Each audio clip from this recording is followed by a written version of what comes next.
Hello? The exit. Hello. Hi. Whoa. Subscribed for 4 months, dropping by to say cute Umbreon. Oh, thanks, Misty. Hello. Thanks, The Misty. chunting Stay. begins. Misty, stay here. Watch us play Echo. It'll be great. Watch us play Echo. It's gonna be great and fun and awesome and great. It's awesome. There's a big fucking wolf. He's That's great. true. There's no problems with him. Yeah. Like, it's definitely not the fucking lore on an anglerfish.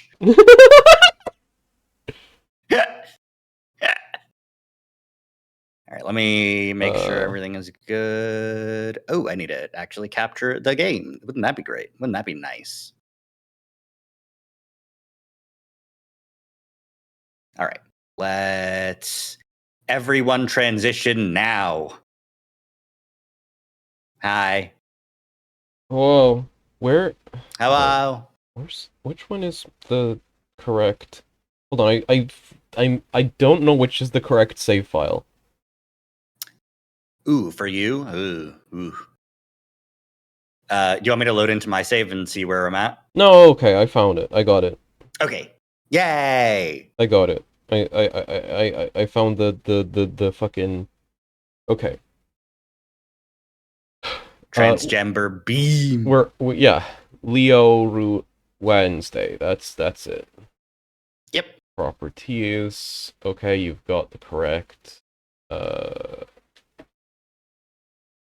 Unmute the stream. All right. Come on, man. I believe. We can unscuff this stream if we try. The overlay won't go away. Oh, that happens. Okay, there we are. Yippee! Sovlum probed. It's fine. Everything's fine. Eventually, I'm going to transpose so many letters in problem solved, so I just say solved problem.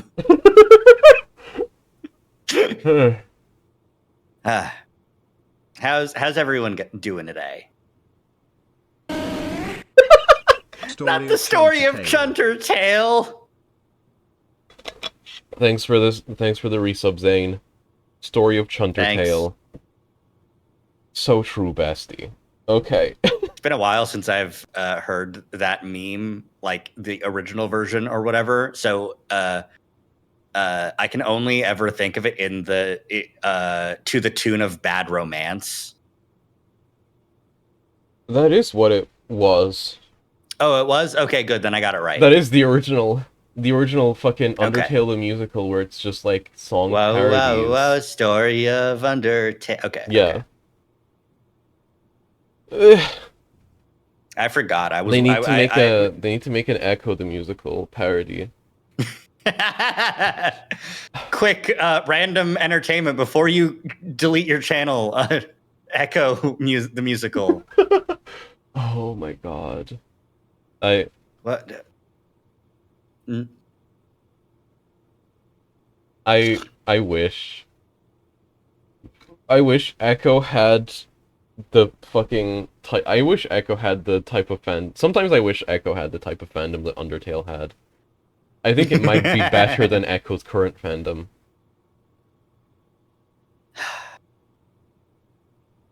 I'm now thinking about like how bad it would be to have like Underfell Leo.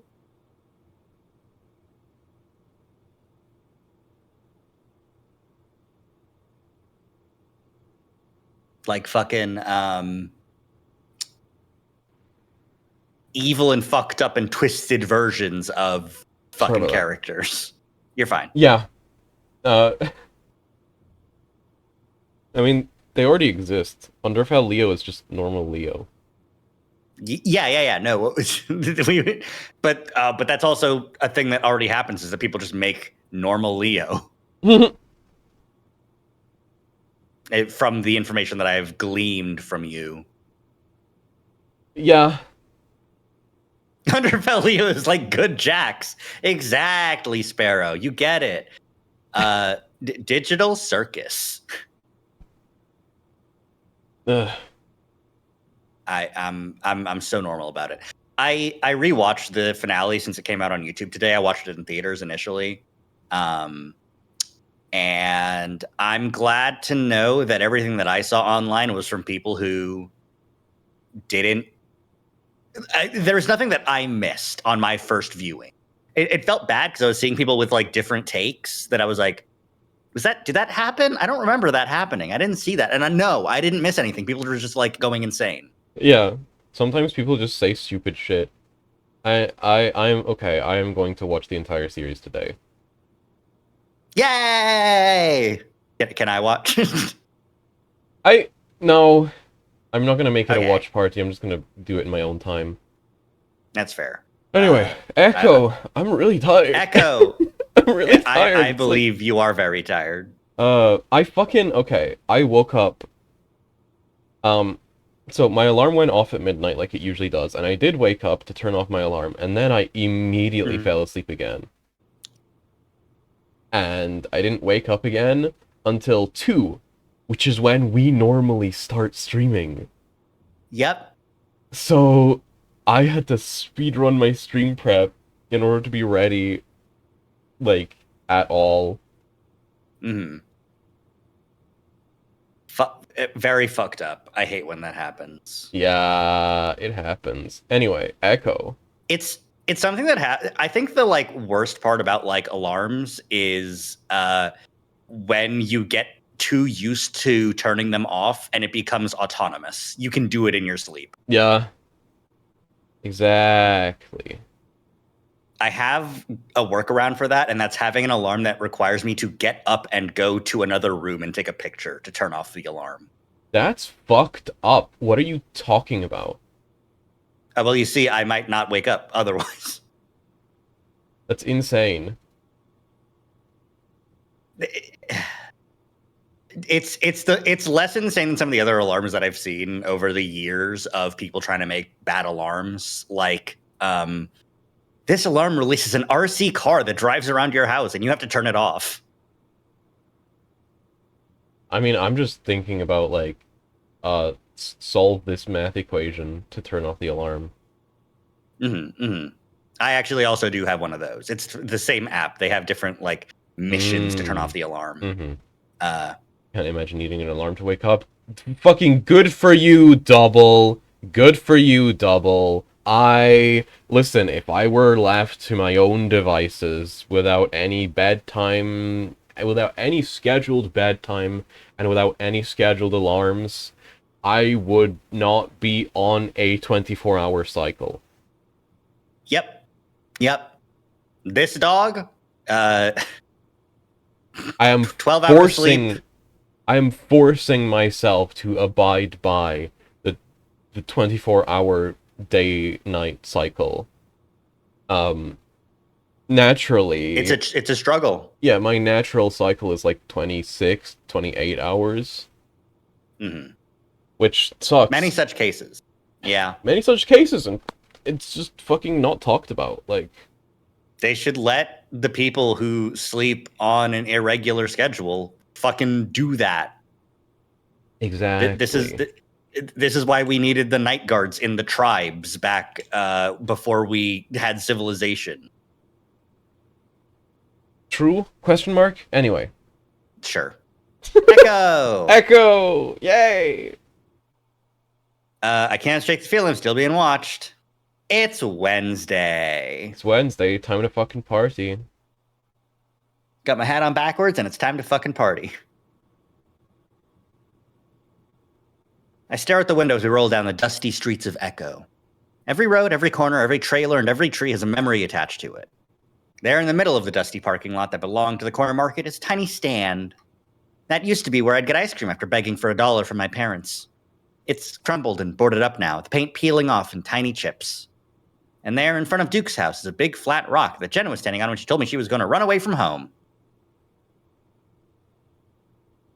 In front of Duke's house? That's where she's at it? Interesting. I wonder. We'll have to figure that out. Mm-hmm. We'll have to get the Tomodachi. What's up with Duke? Yeah, fuck Leo. You're gonna add Duke to the island. No. Fucking. I'm adding Duke's corpse as a treasure. Awesome. I mean, I did It's a similar. pet. I added one of the entities from Echo as a pet for Flynn. Tomodachi living the dream island, Galaxy Island in my case. Mm-hmm. Mine is Umbreon Island. Umbreon Island. Okay. I can still remember almost exactly how she was silhouetted against the red sunset behind her. Wow, I can't stop thinking about Jenna. That's really cool. Anyways, where's Leo? In the old train yard where, in the middle of summer, Leo kissed me for the first time while I was sweating buckets under the noon sun. Didn't seem to care, though. He loves the sweat. Mm-hmm. Mm-hmm. I look over at Leo. He's got one hand on the wheel, glancing up at the rearview mirror occasionally to trade jabs with Flynn. Oh! Flynn's here, eh? Yeah. The other infamous island? Yeah, Fortnite Island. It's Wednesday. It's time for Carl's party. Right. I'm regretting not letting him know we're coming. You know, he'll be lucky if he even gets his ass out of bed. We'll call him then. Well, what if he doesn't answer? Leo doesn't say anything, instead focusing back on the road. TJ feels the silence after a while. Well, I don't think it's too weird. It's just like we're hanging out again. Nothing wrong with that. TJ, the fucking master of it's fine. It's just gonna be like how it is normally. It's just gonna be normal. Yeah. Please let it be normal. Even after Flynn did that shit. TJ just dissociates his way through life. That's why he's religious. Yep.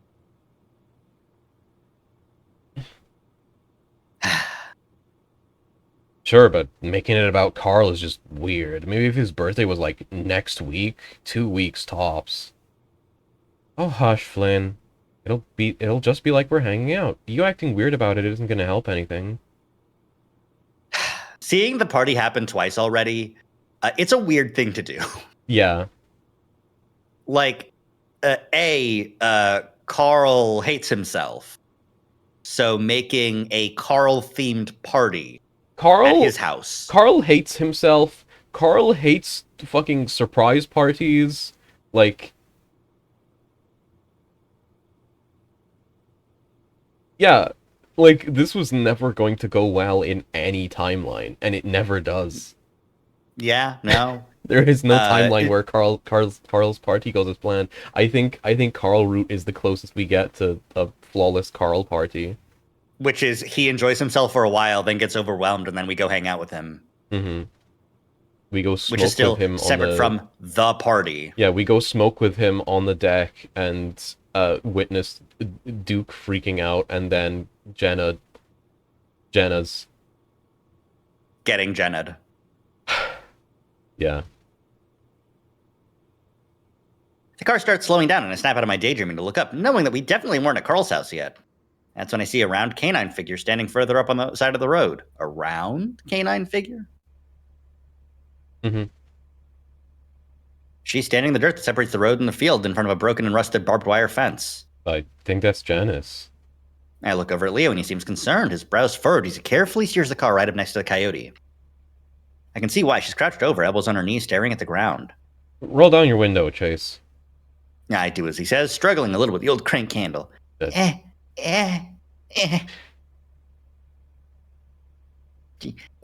so weak and feeble. I sure wish a big wolf wouldn't reach over and... The hell's she doing out there? He came to a stop next to the coyote, kicking up some dust. I don't know. Hey, we're doing this again. Yeah, this again. Leo leans over me and smiles out at Janice, who's still looking at the ground. Everything all... Leo's voice cuts off in a weird choking sound. I look at him confused, then look back out the window, and I can't help myself, but I gasp. I'm making piss! Start to tell from the angle and all the dust kicked up by the man, but now I can see that Janice has her pants down around her thighs. I can also see everything else. I sit back quickly and avert my eyes, looking at the windshield instead. What the fuck? Oh my god, Leo, keep going. Jenna whispers it, her voice strained. Oh, sorry. Leah stops talking, and I chance a glance out the window again.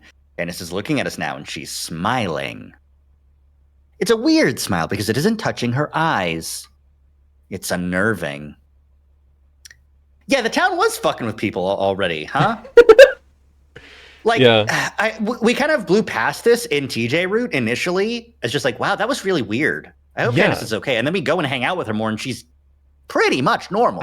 It feels like Janice is always the first one to go in every route. Like, but she also like doesn't stay gone in TJ route because we hang out with her and we go help her, and she seems reasonably sane. I mean, she did just forget to get dressed during one of the times that we went there. Once. Yeah, fair. Like, yeah. In every fucking route on Wednesday morning, Janice is pissing on the side of the road. She's kind of spaced out in TJ route, making us do, like, yard chores, sometimes answering the door half naked, and making us dig a fucking grave, question mark? 6 foot deep hole. And then in Carl route, in Carl route, you fucking, like, right before the mass hysteria hits everyone, you see her just sprinting across the road. Right. And also, we do still hear the story about Janice pissing. We were just at Carl's house already. Mm-hmm. And then, like, immediately afterwards, we get Duke going insane. And that's the one we see. Yeah. But it's so crazy because in both of these routes, these seem like isolated incidents for a bit. Carl's route, the town does its townspeople stuff way faster because Chase isn't going more insane. Mm-hmm. At least is the vibe that I got. The vibe I have of 2 routes. But,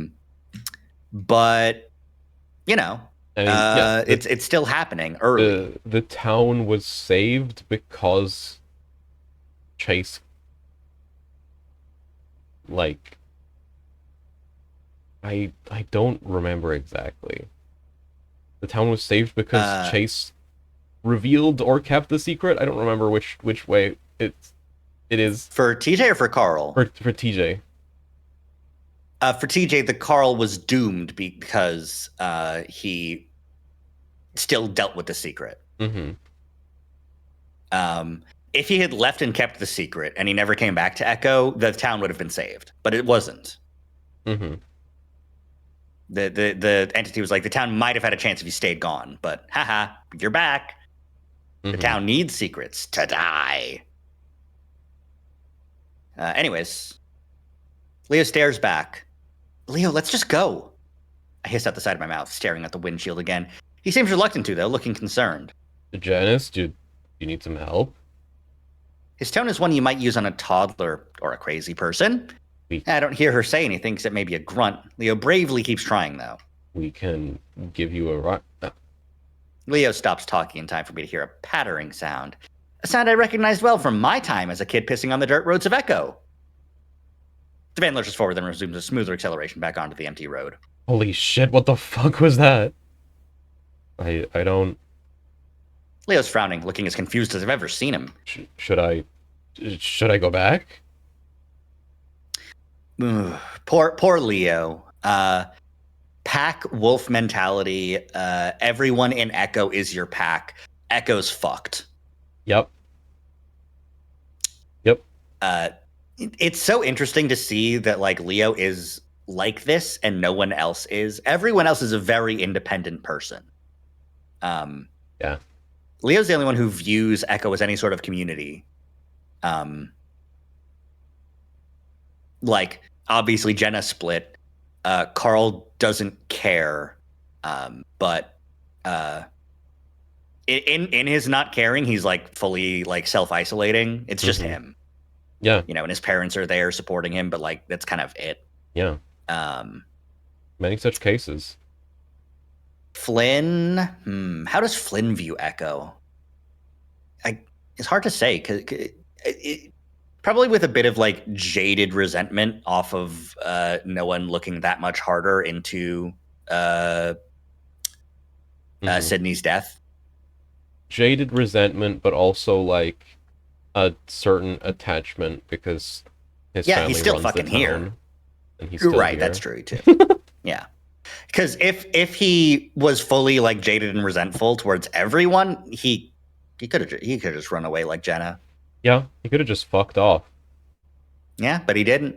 He's tied to this town through his family, through Sydney, who was forever trapped here. Yep. Yep. Man, Echo from Flynn's POV with Sydney haunting his narrative, but not actually haunting him. Yeah. Yeah. Yeah. Yeah. Yeah. Barrow. No. I look back and see TJ covering his face. Maybe she could be having some kind of psychotic episode. At least Jenna is still like interested in helping. Mm-hmm. She flipped on the oh my god, get out of here, she's pissing to she really doesn't actually seem well. Mm-hmm. Or maybe she just had to piss. Flynn dismissing everything. I don't think so. Did you see the way she looked at me? She's probably just on something. Isn't everyone? No, she doesn't do stuff like that. Mm-hmm. Mm-hmm. Again, the sort of set in stone. Some people are like this, some people are like that. And those are the categories I think about people under that Leo has. Exactly. Which is also why, like, Chase leaving and making such a big change was so impactful. Exactly. Because the Chase I know wouldn't do that. Mm-hmm. The Carl I know wouldn't transition this fucking liberal college.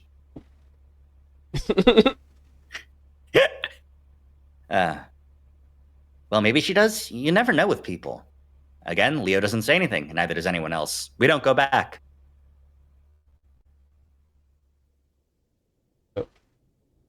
Okay. Mm. No, fucking the Discord stream keeps hitching.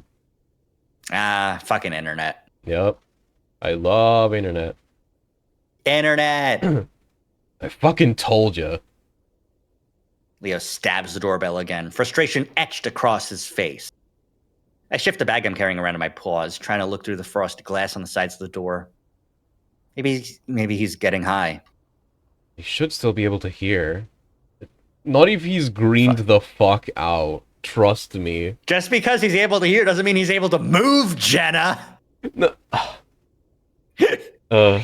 Do I have to relay the 50 milligram gummy story again? When's the last time you've told the 50 milligram gummy story? I don't remember. I know the story. I took a 50 milligram THC gummy without knowing how much 50 milligrams was. Trusting that my partner knew what she was doing when she was not fucking listening to how much the dosage was. So we were both in for it. At a certain point, she went downstairs to like talk with the rest of her housemates. I was left upstairs, and I was like upstairs on the fucking like I was upstairs on the fucking like the stairs balcony, you know? The fucking Yeah, sort of where the stairs start. Yeah, and I was like hanging over the railing, just yelling her name because I couldn't I had no senses. I could not hear coherently. I could not see coherently. Like I had no sense of how much time was passing.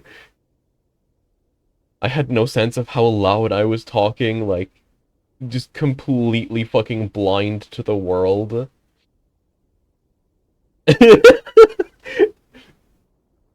The green took over. Yeah, the Green Goblin. 50 Anyway, that's milligrams isn't that much. anyway, No, that's I can't. that's Carl. That's what Carl is experiencing. Hi, Starry. Hi, Starry. Yeah, Carl's at the top of his stairs in like just a little bit poking his head out of his door.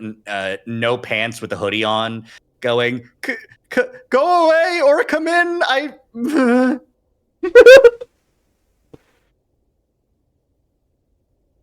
The green globulin. Yep. I mean, maybe he just doesn't want to. TJ holds up his phone. He's not answering his phone either. Leo knocks on the door hard, his bicep bulging. Shut the fuck up, Chase. I hate you. Fucking hate this guy. Well, I guess breaking the door might get us inside. Leo stands back, paws on his waist, as he takes a deep breath and pulls out his gun and aims at the lock. Your plans fell short tonight, so likely more 100 land for food. Awesome! Get to Kumid, idiot. Fuck 100 line. Watch us play Echo. So true. Join us and hang out while we play Echo. We are funnier than Kodaka could ever pretend to be. Echo is a better game. True. Echo is a better tactics RPG than... So true. I love your cackle. Yeah. All right. He's determined. And I guess he should be, considering he set all this up. I don't even know anything about what's going on. Can you fill me in? Yeah, absolutely. There's Aminals. Echo is a game about 6 friends reuniting for spring break in their shithole desert town of Echo that's currently actively dying and becoming a ghost town. There's like 100 people here left still. And 50. oh yeah, no, that's right. There's only 50 people left in current day. Like known, like a town size, you could theoretically actually genuinely know every single person in the town. Yeah. They reunite for spring break, and they reunite for spring break, but things are not the same as they were. The reunion falls apart. Everyone starts getting on each other's backs about like shit that happened back in the day. You have to choose one of the 5 friends to spend the rest of your week with. And as you do, you discover that the town has long buried secrets, and so does your friendship. Yep. We've played through TJ's route, which is that little cat boy in the middle of the screen. That's TJ. And we've played through Carl's route, who is a sheep, and he's not here right now because he's probably greening out. And now we're on Leo's route. Leo is the ex-boyfriend of the main character, the POV character. Yep.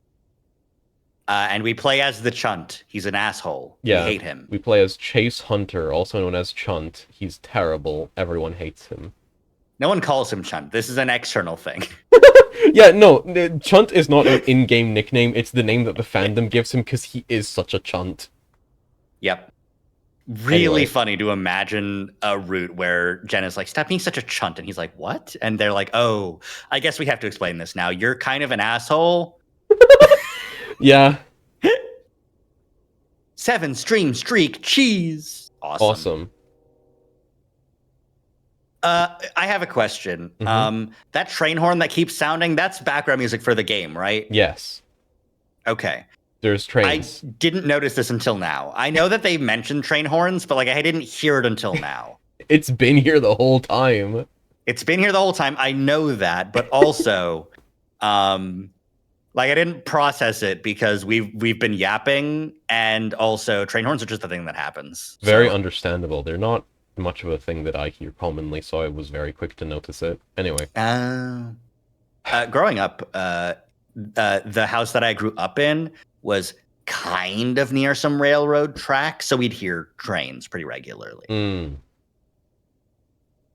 wasn't even that close. It was just like really echoey, I guess. I don't know. Whatever. Echo. Anyways. Really echoey.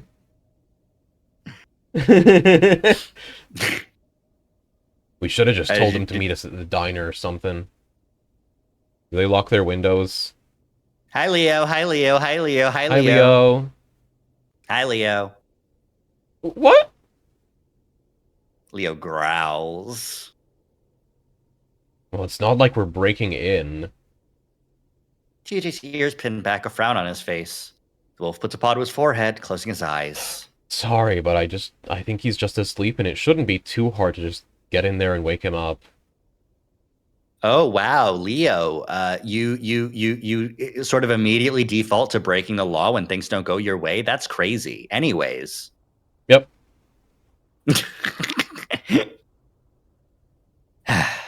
It's so easy and it does a lot of damage.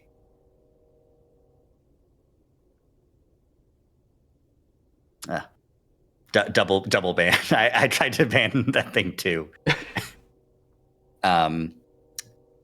It looks like whatever. Anyways, interesting commentary on his character. Is Leo a cop? No, he just has a gun. Yeah.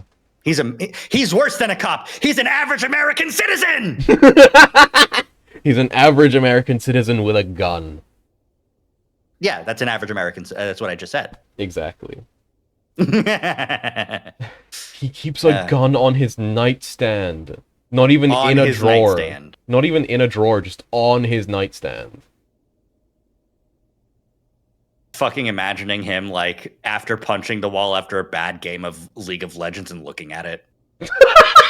It calls to him like the Green Goblin mask. But then, like, he's like, man, I did so bad in that League of Legends game. Maybe I should kill myself. And then the entity appears in the reflection on the computer monitor that goes, no, you should kill someone else.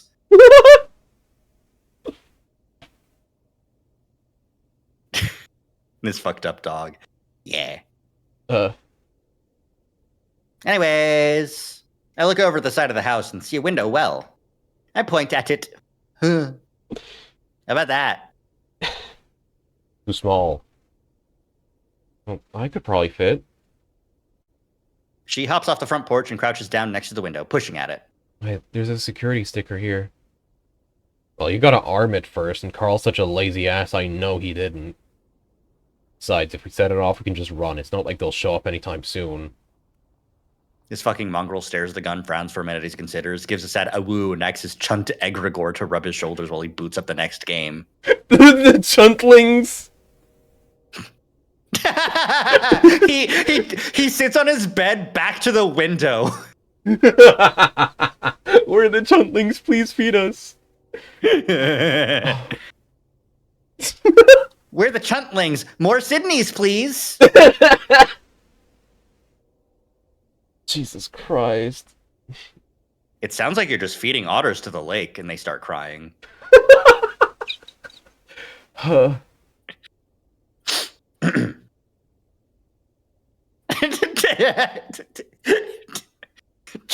Chase meets up with Jenna again after 10 years after TJ route and confesses everything. And she goes, it sounds like you're just feeding your friends to the lake.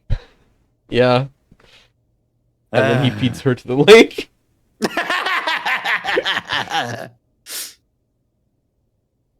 Fox and me watching TD, The Amazing Digital Circus in a server tonight because he hasn't seen yet from the start. Awesome. All my friends need to watch Amazing Digital Circus. I've only seen episode 1. I can't wait to understand everything that everyone's going insane about. Yeah, I'm also can't wait for you to understand. The lake is hungry. It eats gays. Ew, not girl cooties. Spits out Jenna. True.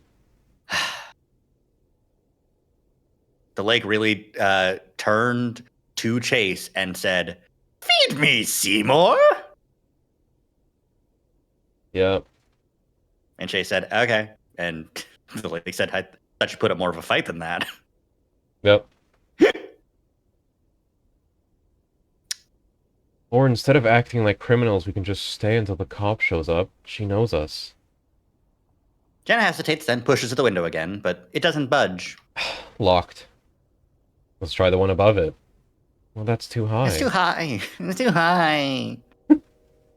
I'll boost you up. I think this is going a little too far.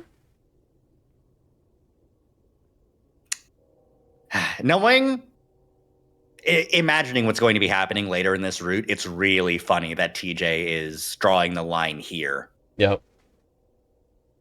This is like, to be fair, a gray area in terms of like the average person's morality, you know? Like, this isn't in the Bible.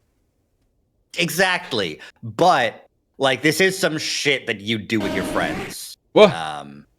Whoa! Prime Vimon, sub. subscribe. Hello. Welcome Hi. to Umbreon Worlds. Umbreon Gaming. We're playing Echo. We're playing Echo. But like, I can see how like this is like this scene contextualized on Leo route is so interesting. Because this is the exact same scene as TJ route. But on that route, we were focusing on TJ. We were, worried about his feelings about the morality of things and keeping him safe. Yeah. And now we're on the Leo side of things. We're Exactly. sort of allowing our moral boundaries and legal boundaries to be pushed for the sake of keeping everyone together, making things work, Exactly. even if they won't. You're so smart. I know what they pointed out the gun. I know what's going to happen. Chase had like, man, the gun's really worrying me, but I really like how muscular Leo is, so I guess it's okay. I know where this goes. Yeah, literally Chekhov's gun. Come on.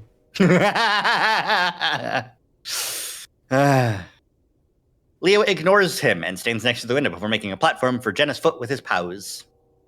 Setting herself with her paws against the wall of the house, Leo easily lifts Jenna and she manages to grab the ledge. Fucking hell, this is so fucking stupid. Flynn mutters next to me, but I make a point of not looking over at him. I feel for Leo. He worked hard to make this happen, and everyone is giving him a hard time over it. Why, we should just let Leo do whatever he wants, even if we don't want to do it. That's how my relationship works with him. Oh my god. Yeah. You deserve each other.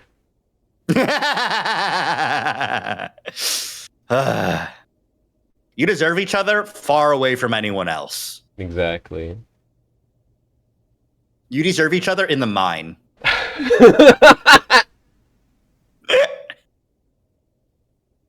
Jenna pushes against the window and it glides open easily. Yes. Now I'm gonna boost you all the way up. Hold on.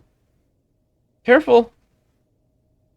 Like there's some kind of cheerleading duo, Leo shoves Jenna all the way up with one paw and she disappears through the window.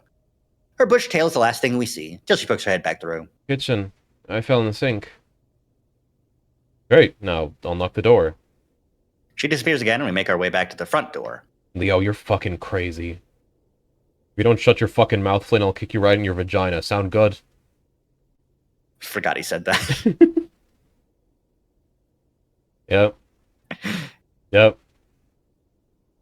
Thinking about if Leo was a bird and Leo has to say cloaca. He is a lizard.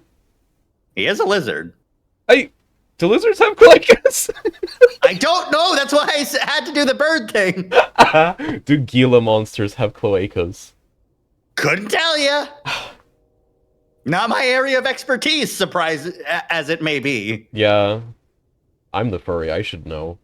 This should be my area of expertise. Well, you see, the issue is that people just draw all the lizards with dicks already, so it's not front of mind. Well, we do know he has we do know he doesn't have balls. Yeah.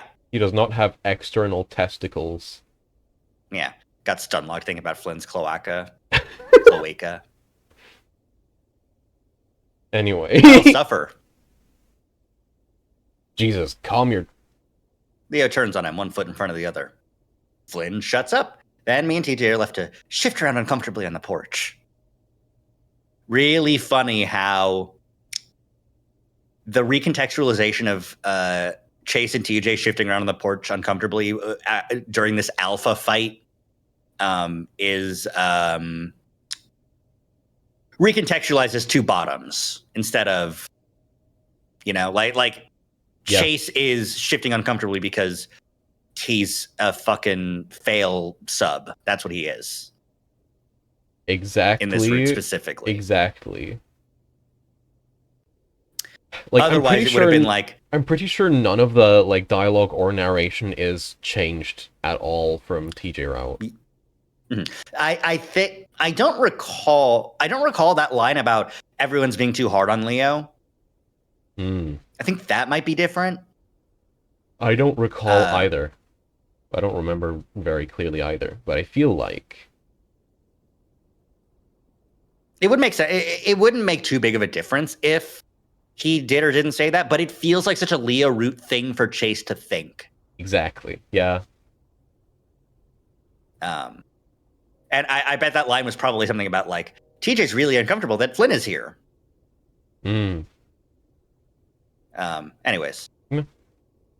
Finally, we hear the door rattling and it opens. Called his name, but he didn't answer.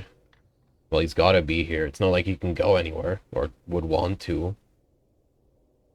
Carl's house is as massive and immaculate as I remember it. It is a mansion, after all. There are a few bowls and wrappers lying around on the marble counters. I assume that's because Carl's parents aren't here to tell him not to be a slob. Well, it is. Flynn immediately had. Well, it is a big house. Well, it is Tim Allen. Well, it is Echo. Thinking about Echo, thinking about shitty pony parodies, got me thinking about the head is backwards. Yeah. Chase and copy Chase doing the temple.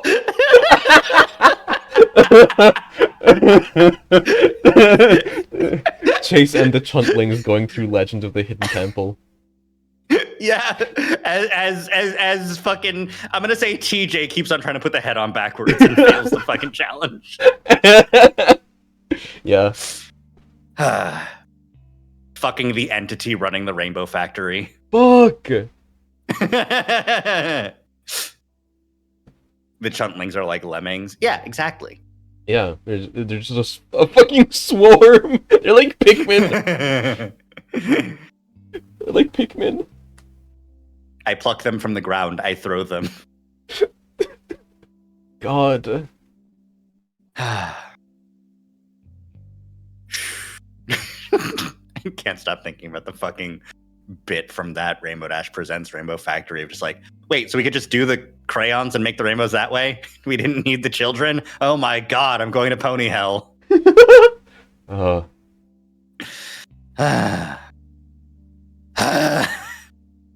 right. Yo, Carl. I set the bag down on the table and TJ sets the cake there too. I look over at him. You all right? Yeah, but why? Just asking. How was your hike with Jenna? All right. Wish you were there though. This isn't TJ coming on to Chase. This is as this is recontextualized. Chase doesn't even think that. This is TJ going, I don't want you to die of a heart attack when you're 30. Yep. You should maintain your physical health because I would like no more of my friends to die early. Exactly. Yeah, me too. I might go again in a day or two if you'd like. Sure, why not? I promised myself that wasn't an empty promise. Unfortunately, you will be in the dungeon by that time. I'm sorry, Chase. Unfortunately, you will be fucking on Leo's leash. Exactly. In the dungeon. Yep.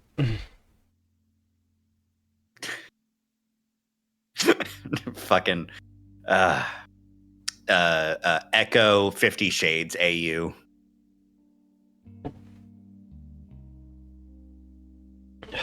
It's not an AU.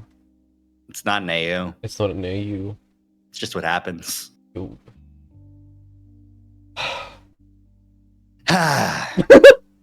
Well, he's not in his room. Flynn's actually looking a little worried now. Maybe he went for a walk. Carl, walking in this weather? Hell no. Do you have other friends? Maybe you went out somewhere. Flynn, no. If he had other friends, he would tell me. If he had other friends, I would know them. If he had other friends, they'd be my friends, because... Anyways. Yeah. I don't think so. Okay, that's a real, genuine answer. It's not, like, too jealous or, like, assumptive of Carl's social skills or lack thereof. Yeah. Well, let's do a quick sweep of the house. It's a big place. Fucking forgot about Raven. Why was Raven even fucking there?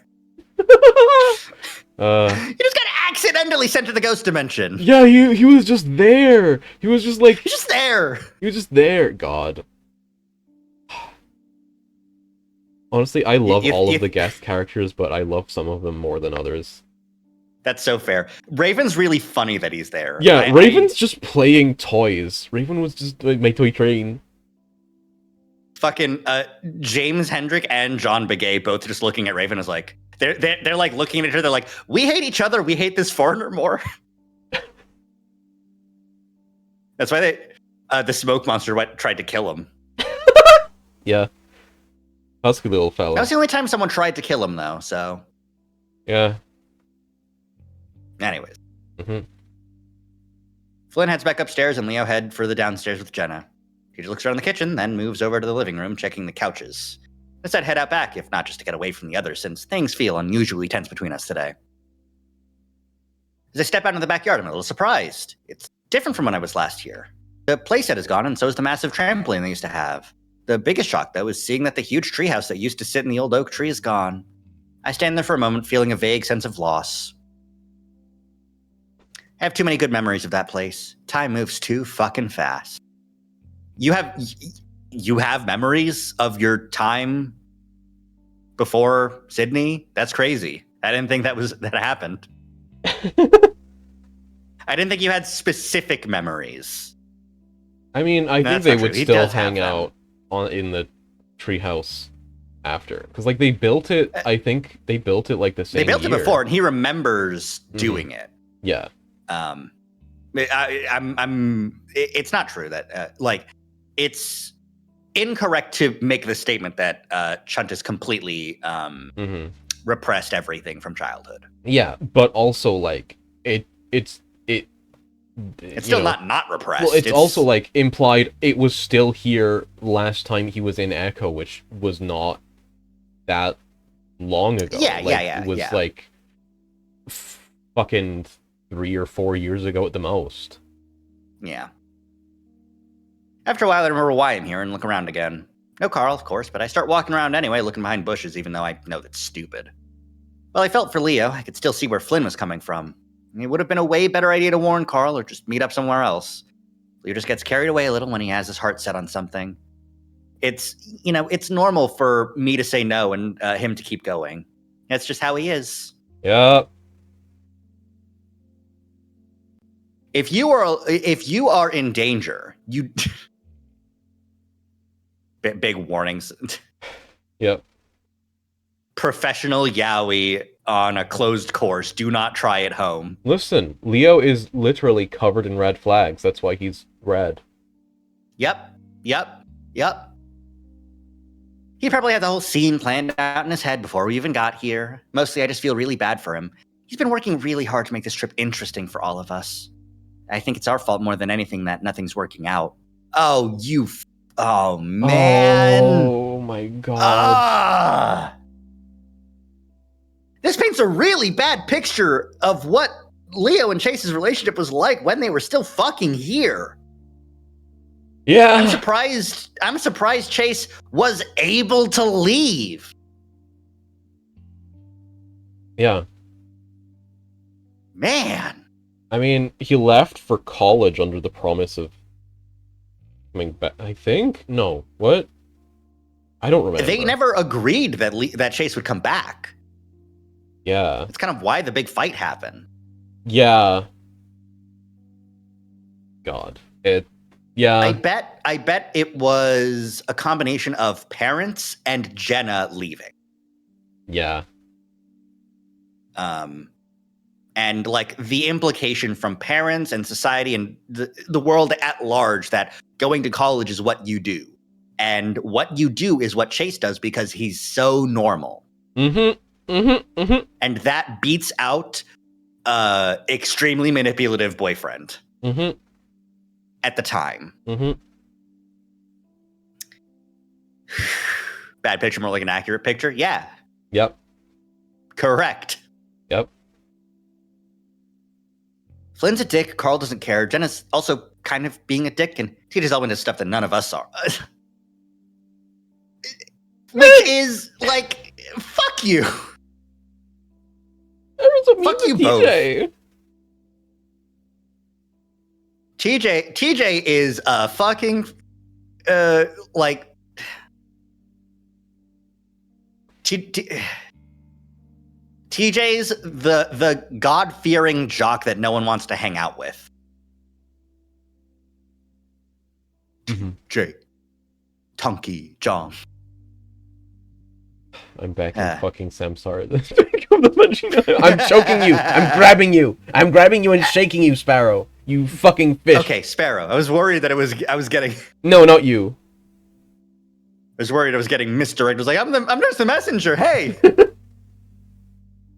But this really like. This is Chase being so Leo-pilled in this moment that he's like pointing out that everyone's flaws are them being individual people that don't quote unquote care about the friend group. They're not paying attention to the ideal that Leo is setting. Yeah. Because they're individual people. Yeah. Yep. Yep. Like Flynn being a dick has never changed. That's like a core aspect of his personality.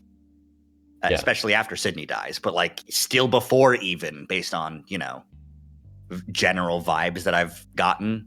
Chase He's always kind of just been mean. Chase is growing resentful of the rest of the friend group because they are not perfect cogs in Leo's machine. Mm-hmm. Mm-hmm. Unlike him, who is the perfect cog in the machine. Mm-hmm. And now that he's back, and now that like being A, back in Echo, B, his parents aren't here, and C, college is like far away. Leo is the best machine he can slot into, Exactly. This is the worst combination too, because it's Chase listening to his dick all as usual, but it's also paired with the Shell's need to be normal. Mm-hmm. Leo is making all these big plans, trying to make a normal friend group hangout session happen, right? Mm-hmm. Exactly. And so like it's both it's double manipulative of, hey, I love you, please come back. And also, while you're here, let's be normal. And I determine what normal is because I'm making the plans, because I'm the only one who cares. Mm-hmm. Yeah. And I'm just boring. It's around the corner of the house. I'm surprised to see Flynn standing there. Must have come out the front door. Oh, hey, Flynn. I thought you went upstairs. Flynn doesn't seem surprised at all to find me out here, which makes me think he was looking for me. I did. Wasn't there, so I thought I'd look outside. Well, he's not in the back, so... I don't know why, but Flynn is making me feel awkward as hell. Is something wrong? Flynn folds his arms and leans up against the house. Well, Carl's missing, so I guess that's a problem, huh? Yeah. I'm trying to think of something to say. Well, I'm sure he's just hiding somewhere, or maybe he's out at the diner. Probably just got tired of being stuck in his own house. Yeah. I kind of get the feeling that Flynn's trying his best not to be a dick right now. Yeah. Yep. This is Flynn at his like most masked. Mm-hmm.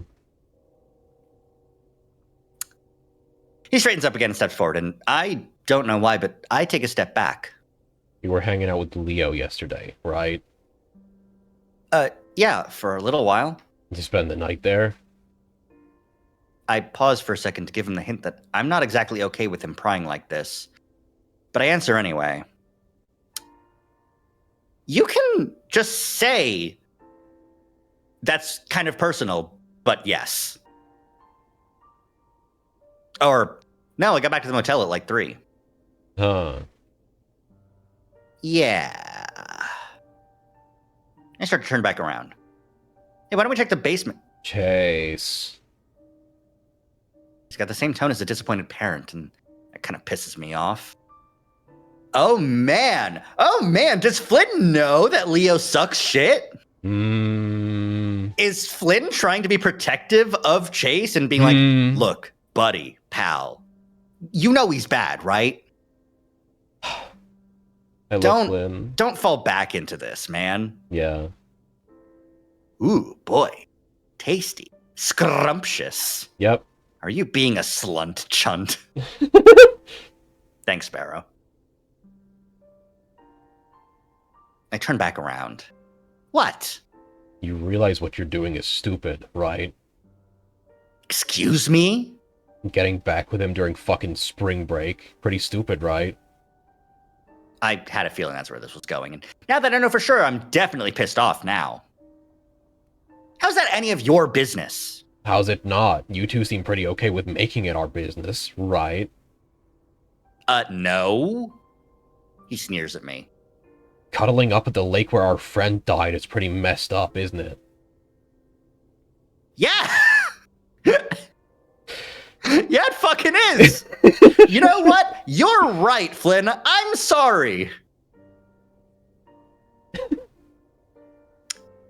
Oh, man. Do you think Chase has ever told Flynn he's sorry about anything ever? No. No, he can't. He can. I think if Chase ever tried to give a genuine apology to Flynn about anything, he'd start crying. Yep. And, like, wouldn't be able to do it.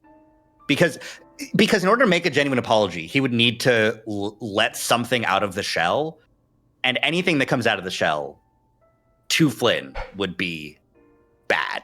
Yep. It wouldn't... floodgates, you know? Yep. Man, even though there are, like, 30 levels of repression of I did the right thing, I was saving TJ. Yep. There's I wonder if there is even a seed of remorse in there. We didn't get a vibe of that in TJ Root. The vibe we got was Chase was always kind of a dick. At, you know, the age where you're a dick. But even after killing Sydney, you know, and going back and like going to therapy and stuff, like nothing. He went to the forest when he was sad. And then he saw the hallucination. And he was sad because the summer after Sydney died. Yeah, but was that just Vessel Chase being sad that his friend was dead? Because that's how people are supposed to react when their friend dies? That's fair. It's the closest we have to a dedicated, like, after Sydney died, I was sad. Yeah. But whether or not that's, like, genuine or not. Yeah. Hard to say. Yeah. But it's at least he acted like it, which is Yeah. more than we can say for like any of the rest of the time, because we don't really get a vibe. We just see him trying to move on all the time. Hold on. He doesn't really think about it. Okay.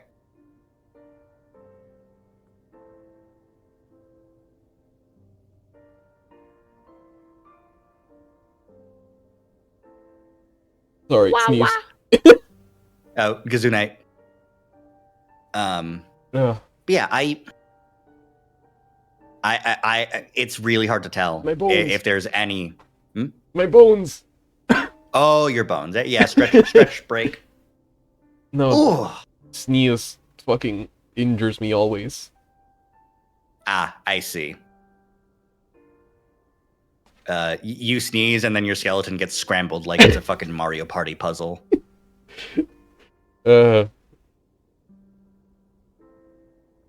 Anyways, Yeah. what? I saw you two. You know I did. So what? What does that have to do with Sydney?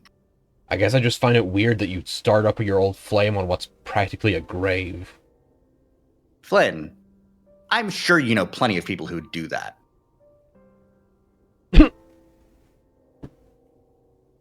Yeah.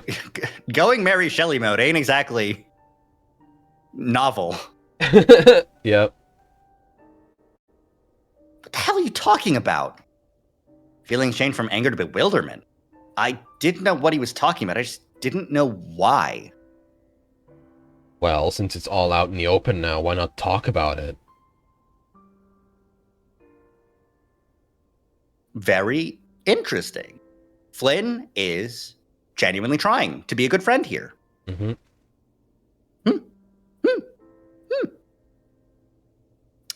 Just it's just so novel because we don't get that in any other route. Flynn doesn't normally care about Chase. Well, they have the big fight and then they, blow up and then like they see each other and they're just like, yeah, whatever. Yeah. Sort of. But here, because Leo's involved and Chase is getting back in with Leo, Flynn is trying, genuinely. Dude, I fucking love Flynn. Thank you, Flynn. You're the one that put it out in the open. The worst way possible, by the way. His sneer disappears. I just don't get why you're connecting those two things. We weren't even talking about Sydney. You were 10 minutes before you cuddled up with him on that fucking rock. Not with him, but Flynn had brought Sydney up. Yep. How? What else does that lake make you think of? Oh, poor fucking Flynn. Unable to think of that lake with anything other than the memories of the death. Yep. At a loss for words, totally confused. This is Flynn. I never talked about Sydney with him after it happened. I was too scared to. Why were you too scared to, Chase? Why were you too scared to, Chase? Maybe Worried because you. maybe because of what we saw in TJ Route, Chase. Maybe TJ Root Chase. Maybe so interesting to think about, like whether that would be he would break down and admit it. Whether or if it's fear that Flynn would find out.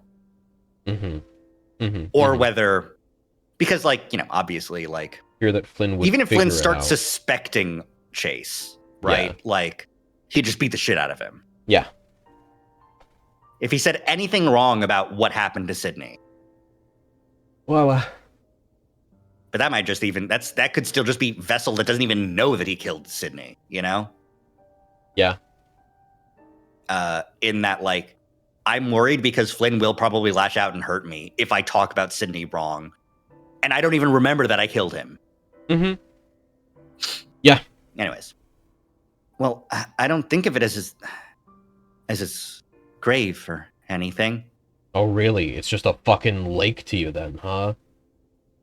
He didn't die there, Flynn. It was in the hospital.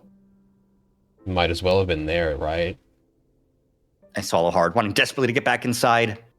Let's not talk about this right now. Oh, I guess I was confused. Everyone's been telling me that I need to talk about it. Well, not like this. Not with just me here. We should all be together if we want to have this talk. Turn around again, making it clear that I'm leaving. Wait. The change of tone in his voice makes me turn around again. It's softer, almost pleading. I'm not used to hearing Flynn talk like this. It's almost like even my presuppositions about people are very one-dimensional because I'm the vessel. And everyone's the way they are because that's what people are, and that's normal. Mm-hmm. I'm just trying to look out for you, Chase. He's not... I feel some of that anger returning. He's not what? Well, he's not exactly a stable guy, is he? I laugh. And you are? He dips his head, and I can tell he's embarrassed, even though he doesn't have ears to tell me so. And not just you, all of us. We're all a little fucking crazy, aren't we? Chase, you more than most. Yeah. Okay. I now want to rank mental stability.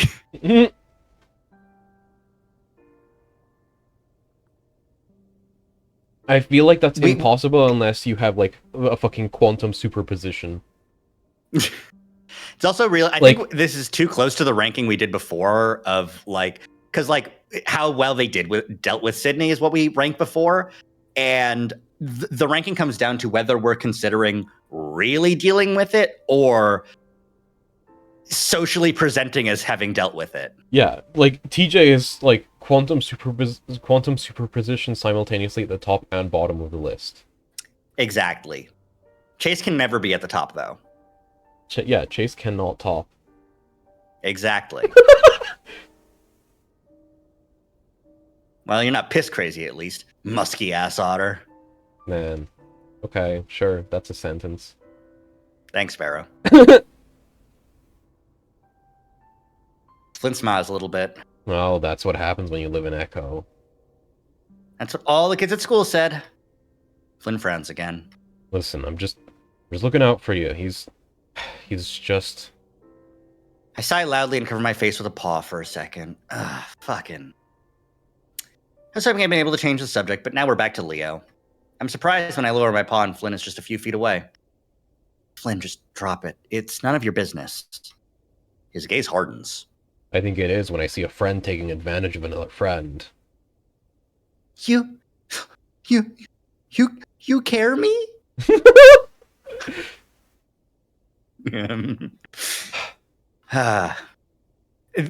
timeline where this alters Chase's brain chemistry enough to start chasing after Flynn instead. Oh. The Leo to Flynn route hop into Leo going fucking ballistic over Jesus the possessiveness. Christ. Right? Yeah. I see it in my mind.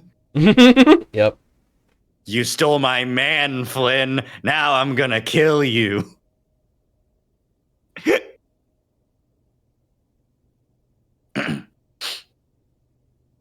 Taking advantage of me? Yeah, has since you were fucking 15. I immediately know what he's implying. Fuck off, Flynn. You're acting like my fucking parent. He takes another step forward and I back away. But he angles it so that I'm pressed up against the house. I get the urge to run away, but I feel like doing that will only affirm how much this has escalated. There's a change in him as well, something unfamiliar in his eyes, in his stance, in his voice even. He leans down to my height. Like playing with fire, huh? You've seen it in his eyes. He's fucking crazy. He pokes me in the chest to emphasize his words. Crazy? Kind of like you are right now. Crazy? I was crazy once. They locked me in a rubber room. A rubber room with of rats. Chuntlings. Chuntlings make me crazy. Crazy? I was crazy once. God damn it. Okay. Flynn pulls away, straightening his back, but still looking down at me. Ugh. Sorry, I thought about the POV of... Flynn is the tallest of the group. Yeah, but I thought about the fucking POV of looking down, you know, like, chin covered by his chest. Yeah. Okay. Yeah. Yeah. You get it, right? I shut up. Hi, Flynn. Hi. Hi. Where's that CG when you need it? Fuck. You can see why I'm thinking about this jump to Flynn route. Yeah. I think you will be pleased by the knowledge that Flynn Root is the most sexually explicit. Good. I'm sad that we're not going to get to see Chase pleading and begging for his life in this route in a sexual way, as sexual of a way. But you know, Yeah, okay. this Echo is my favorite eroge. You're literally so right is the thing. You're literally Wait, so wait. right is the thing. We need to get Gabe Darumi in on Echo. Literally. I keep telling Gabe and Gabe and Mars to play Echo. Yeah. Well, don't worry. Now they have a voiced Yeah, VOD now to they gain have alters over. now they have voiced VODs to just wait until we get to Generout. The guest character in Generout I can guarantee is going to spawn something. I'm gonna give him the Ato voice. I can do anything. Fuck, that's really good. I can't wait for that. Thank you. I don't know. I might not follow through on that, but we'll see. Yeah, well, maybe I am. Awkward silence stretches out. Seems to go on and on until You know what? I think Chase. the fucking fear in his eyes. Ooh. Oh. Both of our muscles flick in the direction of Leo's voice. Mine to the right, Flynn to his left. Leo stands there, ears perked forward, though his expression seems neutral. You've alerted the Leo. I wonder how long he's been standing there. I can tell Flynn's wondering the same thing. Any sign of him? No. I slide out from under Flynn, making my way towards Leo. Oh, boy. Oh, look at how fucking disappointed he is. Look at how sad he is. Hmm.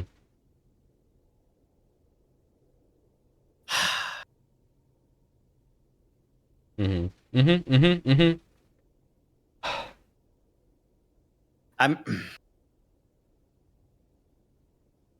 Flynn in his head being like, man, this sucks so much. My only other also, oh, man, sorry. Realizing and remembering that real Chase was just as mean as like Flynn and Sydney were initially. Mm-hmm. Like, and Flynn being like, I lost him to the vessel. And now whatever is left of him, Leo's going to Rocks. Man. I don't want to say what's going to happen to my friend Chase, my good friend Chase, who doesn't exist anymore, who isn't the Chase I knew isn't here, but whoever is here is going to get taken advantage of is a very kind way of saying it. Yep. Maybe he's gonna. Best case scenario, he's fucking Stockholmed into a relationship and stays here forever. Worst case scenario, the crime lab doing the autopsy is gonna need a fucking kit. They're gonna need to put him together like a fucking jigsaw puzzle. I meant a rape kit. Right. Yeah. Yeah.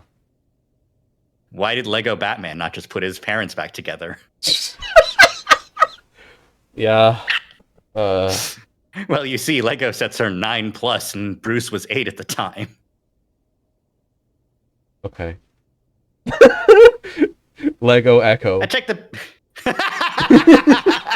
An otter has fallen into the lake at Echo. Hey! Fuck.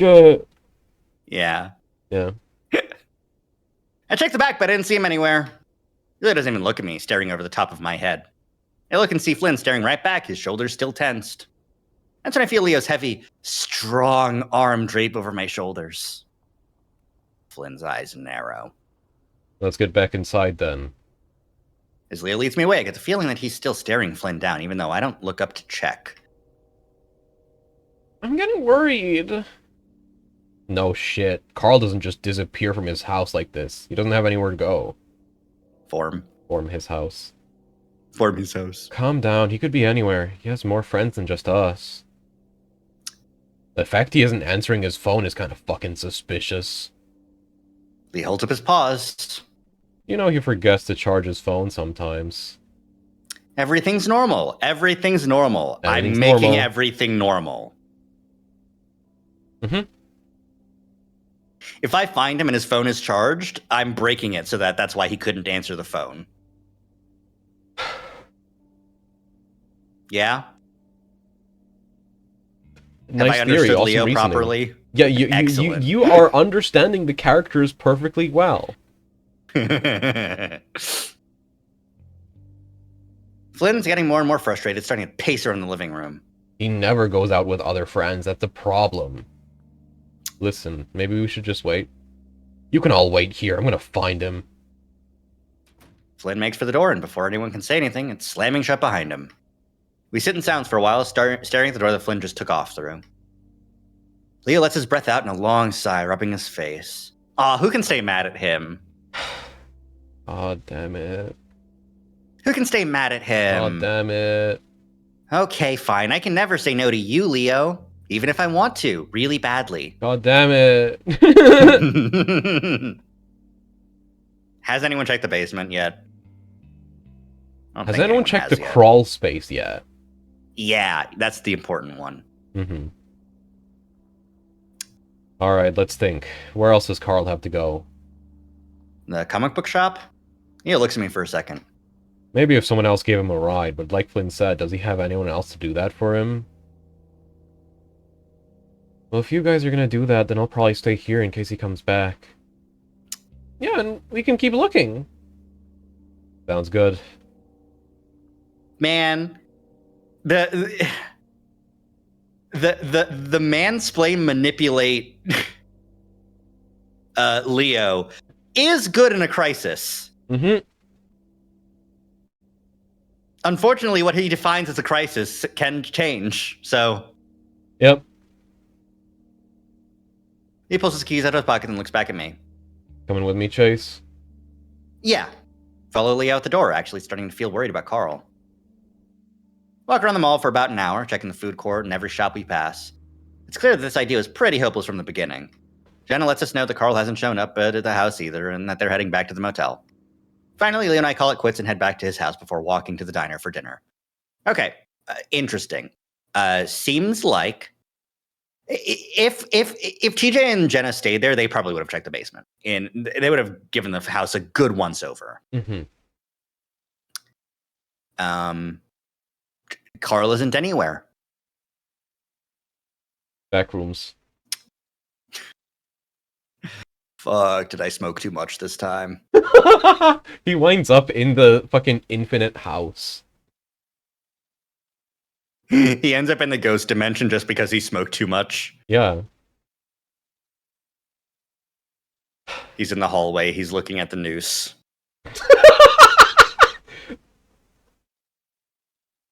Fucking stock photo of the guy looking at it. Stock photo of the guy looking at the noose and like contemplating it with his hand on his chin. the fucking that fucking image joke that goes around every once in a while of like looking through a noose and there are comic characters inside saying, "Come join us." God. I mean, the one I always saw was Super Twilight Wolf. Sparkle. I saw DDLC characters. Why? It's not even good. Play Echo. Ugh. Pinkie Pie reaching out is pretty good though. Sorry, I shouldn't talk shit about DDLC. I've never actually played it myself. And I have a couple of friends who are very into it, and I Have to not be mean. Shouldn't. I had a friend come over one time and was like, dude, you've got to play this game. Came over at like 11 p.m. We started playing. And for some reason, we voiced all the characters all the way through until it was like 4 a.m. Mm-hmm. So like that's like a core memory. No, if only you did Really that with funny Echo. to just be. Wow, that's crazy. It's too long to do in one shot, like Yeah. DDLC. Yeah. DDLC exactly. short.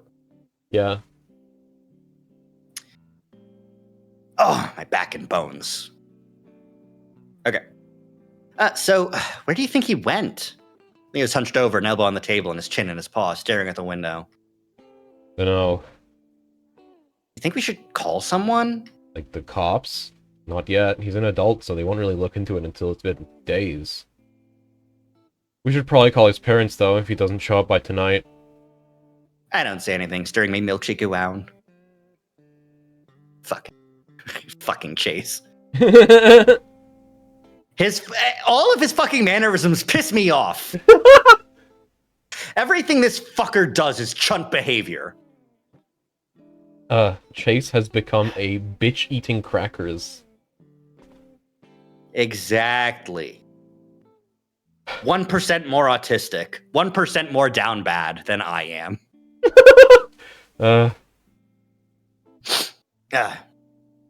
Glance back over toward the kitchen area, watching a very tired-looking Janice gather up plates before taking them to the back. Pretty much mortified when I realized she was here and about to take our order, mostly just because I was embarrassed for her. She didn't really say anything, though, just took our order and left. I examined my milkshake closely, though, for what I'm not sure. I'm not too worried, though. He's been under a lot of stress and probably just wanted to leave town for a while.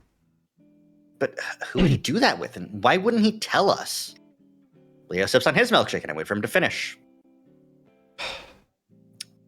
I want a chocolate malt so bad. I love malt milkshakes. Malted milkshakes are so fucking good. You had a malted milkshake, Amber? No. You should. They're really good. I think we talked about this last time. I think we talked about this during a previous diner scene. Where they were drinking milkshakes, probably. Yeah. The issue is that they're just really good, and I'm just going to keep on fucking advocating for them. I love malt flavor. Also, like, I've probably noticed this before, but I just realized again that, like, this is an actual diner train car. Yeah. And that just made me think of Pokemon Coliseum. Malt. Thanks, Sparrow. You understand. I apologize if that intonation was incorrect, but that's what text-to-speech does. Yeah. I'm sorry. I'm being too pre-programmed by voicing fucking Chase. Yeah. That I have to bottom moan everything. Yeah. I guess things really have changed. Oh no. Are you going to internalize that? Are you going to agree with that? Or are you just going to keep on trying to fight for the past? How much will you give up to maintain your sense of what was and what could have been, Leo? You asshole. Read the great American novel, The Great Gatsby, and grow some fucking emotions. Leo reads The Great Gatsby and is like, wow, that was really cool of Gatsby. He was so cool to have done all that shit.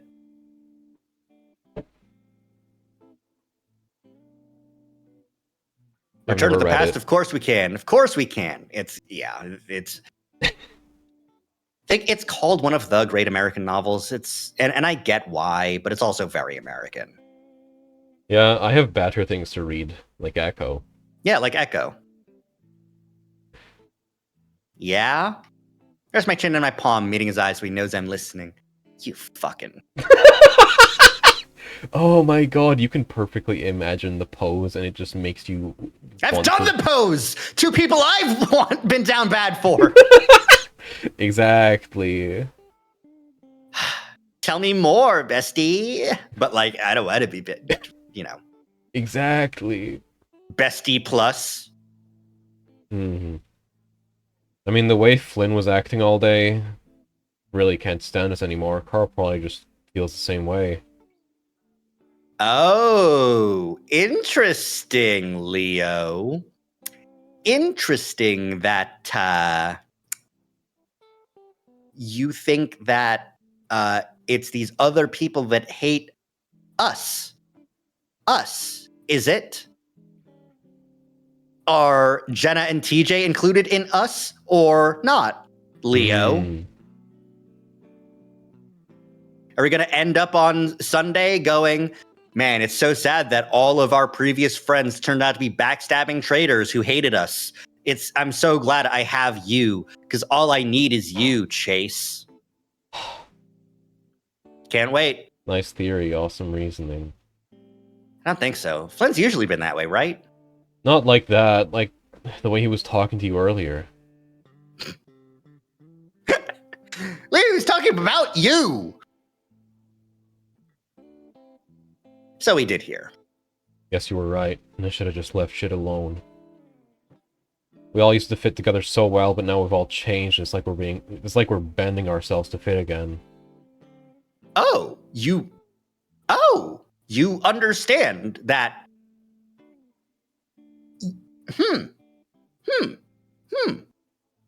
How internalized is that? Or is that just you just saying it to make Chase feel better? Because that is like a reasonable like assumption, and a reasonable person who like realizes that will go, and that's not worth it or fair to anyone. We should, it sucks and I'll be sad about it, but it just seems like we're drifting apart and we have to live with that. Yep. But it's interesting to see that he's aware enough to get this far, but the line he'll draw is further down the sand, I'm sure. You know, like, yeah. He's not going to stop bending. He just knows that it's happening. Mm-hmm. Or he's going to focus his efforts on the things that need the least bending. Yep. Guess that's just life, right? Leo grunts and keeps staring at the window. It's clear how much he wanted this all to work out, to give us the opportunity for one last hurrah before we separated for good. And now I'm actually pretty angry at myself and the others for not doing what Leo wants. This is our last chance to really say our goodbyes, and it's like we don't care at all. Ah, you fucking... This isn't even Leo's manipulation. This is just Chunt. This is just Chunt's mirroring. Yeah. Jen and Teach are off doing their own thing. Carl's getting lost and probably high. And Flynn's being Flynn. I lean forward, then grinning. You know, I'm really happy you planned all of this.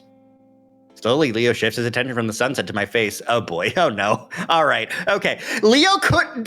This is the trigger. This is the... Leo was, in a moment of introspection, realizing that he was forcing everyone to doing his bidding, and it wasn't working. And maybe he should just accept that things can't go back the way they were. And then Chase has to look at him and grin with those big old otter eyes and leaning in and grinning and doing his fucking routine and going, I'm happy you did this for us. And Leo goes, so it wasn't a lost effort? Yep. So if I try even harder, maybe the others will come around. Maybe you'll come fully around if I just keep pushing. Yep. And push I will. Yep. I smile widely for him. I smile widely for him. Not because I want to smile widely. I'm smiling for him. Fucking Chunt. This is the most fun I've had all year, even though everyone's acting like a dick.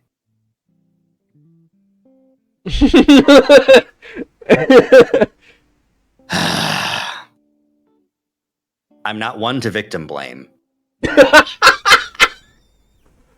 Ooh, okay. But he's doing everything wrong! You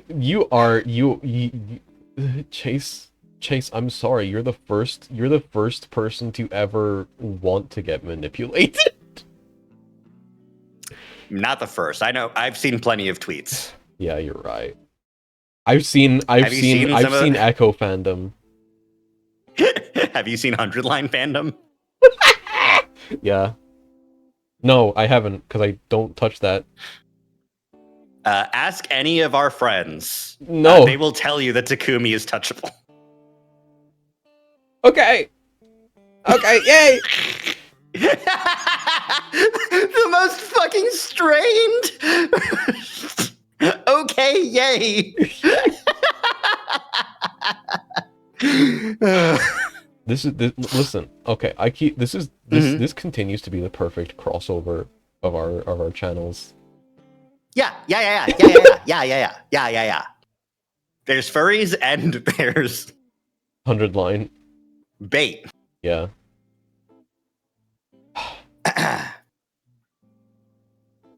I dip my head self-consciously, including me. I know, but this whole thing is reminding me about a lot of the good things in this town. Oh my god! Oh my god! Oh my god! Imagine your friend goes up and tells you, hey, your friend's fucking crazy, and you should not be, he's gonna take advantage of you. And your immediate response, well, it's not immediate, but your 2 hours later alone time talking to him response is, hey, it's working. It's so fucking frustrating. I understand why Flynn wanted to fucking just knock some sense into him. God, Flynn is the only good character in it. Raven's pretty good. I mean, yeah, Raven's pretty. Yeah, he's from Peyton. He doesn't count. Yeah. Even though things have been kind of shitty, I think it's a good note to leave off on. Oh no, it didn't. Wait, you think you're leaving?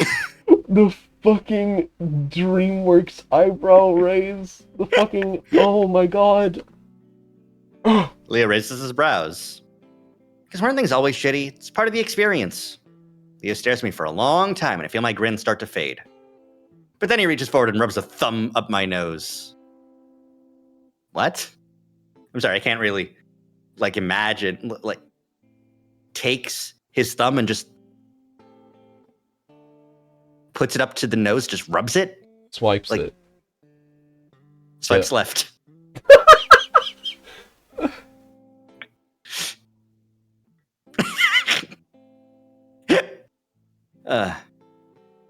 I blink in surprise and he shows me the smear of white on his thumb pad. Oh my god. Having a fucking milkshake stash? Well, fucking thank you. I'm really getting manipulated really well right now, and I'm having a great time while doing it. Oh my god. He's so fuckable. Yeah. Sorry, it was hard to take you seriously looking like a cokehead. Hey, come on. I have never called someone's human milk stashes go on the lip because that's how the face is shaped. Mm-hmm. So yeah, I guess muzzle milk stashes might look more like you just did coke.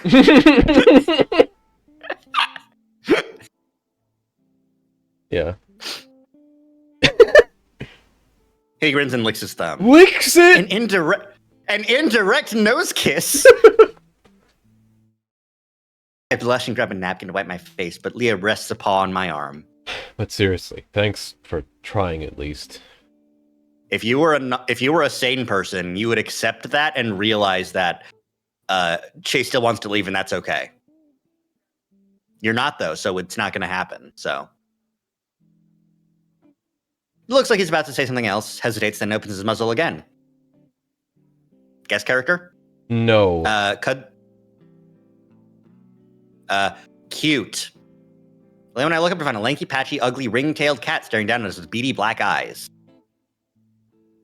This is one of the bullies. We're finally meeting him in real time properly. There's slurs for both of us. Okay. Am I taking Clint? You took Clint in the flashbacks. You can keep taking Clint. If you feel like. All right. Let me get my draw ready. I don't know if you knew, but there's a lot of other people in here trying to enjoy their meal. Clint puts a paw down on the edge of the table, leaning in. Could you try not to ruin it for us? He grins at me, showing just how many teeth he's missing. Guess he graduated from huffing paint since the last time I saw him. Hell you doing here, Chase? Didn't you dump his fat ass? I grimace. I can't tell if he's joking or not, or if he's still the same asshole that I remember him as. I haven't talked to him in years.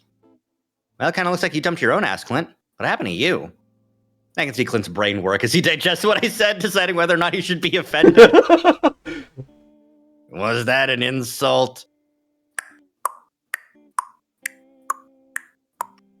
I can also see his tail switching behind him, and it's patchy too, leaving some parts of it bald like a rat's tail.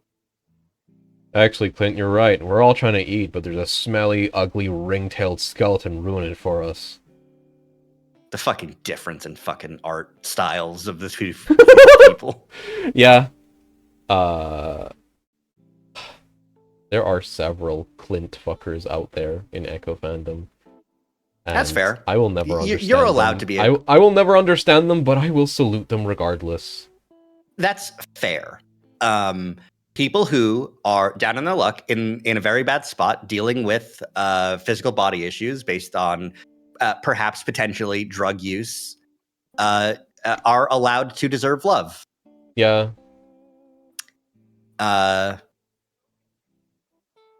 Hope you get better. Yeah. Not specifically the physical issues, but like the personal issues. Yep. Be a better person. Yeah. Stop saying slurs. Yeah. I think Clint is kind of cute, okay? 07. Fair. Salute. Fair. Clint flicks his attention from me to Leah, who smiles sweetly at him. Mind doing us all a favor and getting the fuck out? Clint leans in low to the table, putting his face up next to Leo's. Leo keeps a straight face, and I'm impressed because I can smell the stench of Clint's breath even from here. Yeah, his fucking teeth are bad. Think you're funny? It's perfect. If you're trying to make me mad, you might as well do it right, eh? Oh no, he knows reverse rage bait. I gotta get the fuck out of here. Get my slurs right, fucker.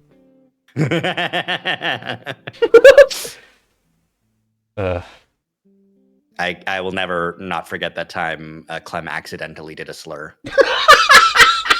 That was really funny. Yeah. I don't remember. I think it was like during like a Jackbox or something, accidentally doing the slur for Italian. Oh!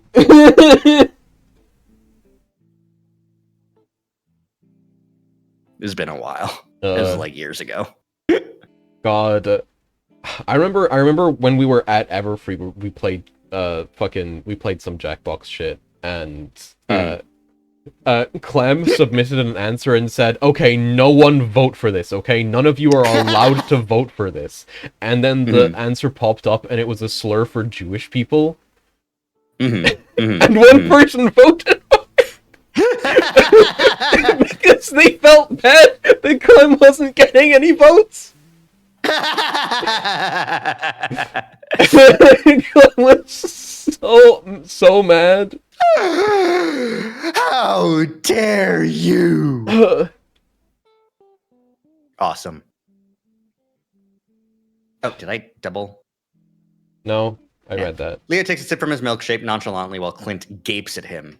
His brain, which I imagine is Swiss cheese at this point, tries to come up with some kind of retort. Go fuck yourself. Yeah, well, I tell you to do the same, but you've got a sister at home, don't you? Jesus, Leo! I understand, fuck this guy, but Jesus! What the fuck, man?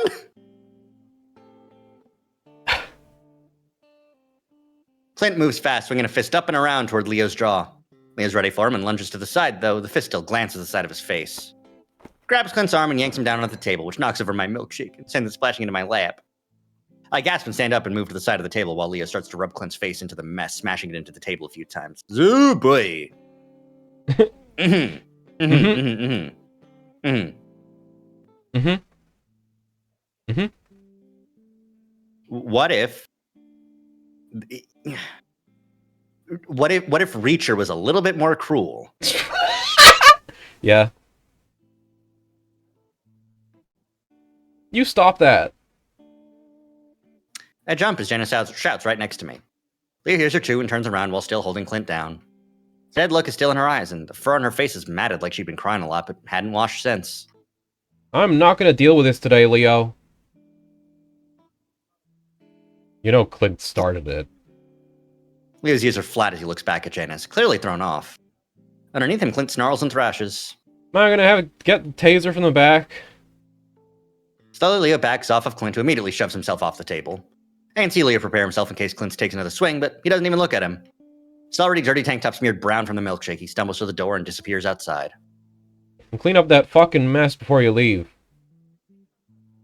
With that, the old coyote turns and stalks off to the back. She leaves me and Leo to stare at each other before we ruefully wipe up the spilled milkshake with brown napkins. Also, no comment on any other diners even fucking being here. Really funny to imagine Clint just coming up to the two gay guys and going, "Some of us are trying to eat," and just like Chase looking around and being like, "All right, man, what fucking what?" There are only two other patrons in the oh, well, there we fucking go. A skunk and a jackrabbit. But I can feel their eyes on us the whole time, and it only adds to the embarrassment. What do you think our problem is? Asks Leo under my breath as we come back from tossing the ball of wet napkins in the trash can. He just shrugs though, and I follow him quietly out of the diner into the late afternoon light outside. We walk in silence for a while, with me walking awkwardly because my soaked and sticky pants are incredibly uncomfortable on my thighs.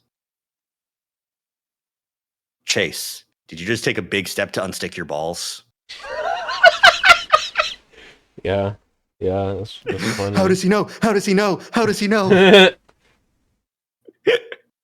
Leo is always I know all about. Leo is always at any moment intimately familiar with the state of Chase's balls. Mm-hmm. This is why he's like, Chase didn't get any during college, so. Yep. If he did, Leah would like jump up like the fucking.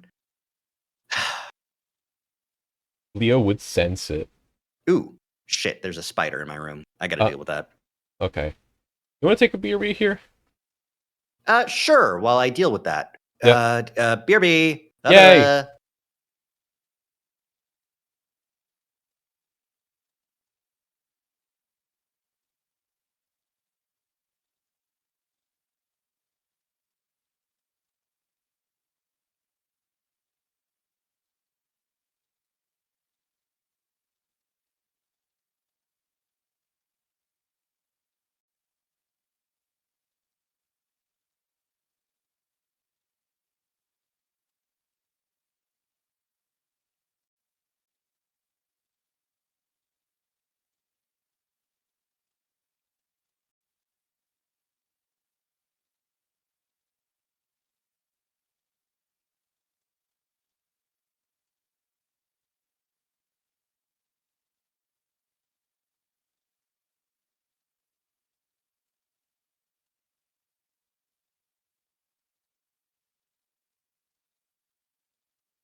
Okay.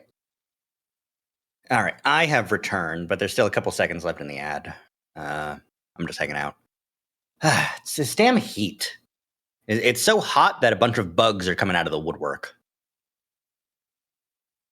They're like, "Oh, we're the buglings. We want food and safety." And I go, "Not in my house, please. Leave."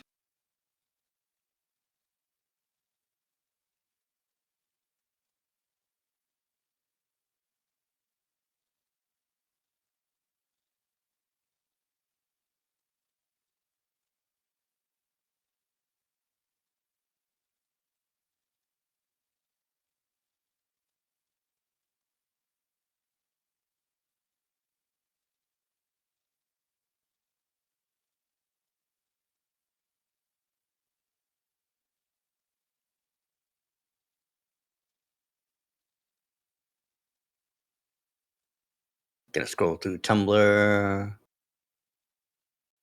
Not a lot of Hello? tumbles. Hello, welcome back. Oh, wow. I was complaining about the bugs. The bugs. Because the bugs are because it's fucking hot. The bugs are back. It's my apartment. They put bugs in it. Yeah. All Ugh. right, back to it.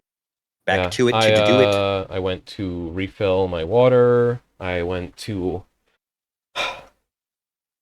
wash my face a little bit, splash some water on my face to make sure I was still doing okay.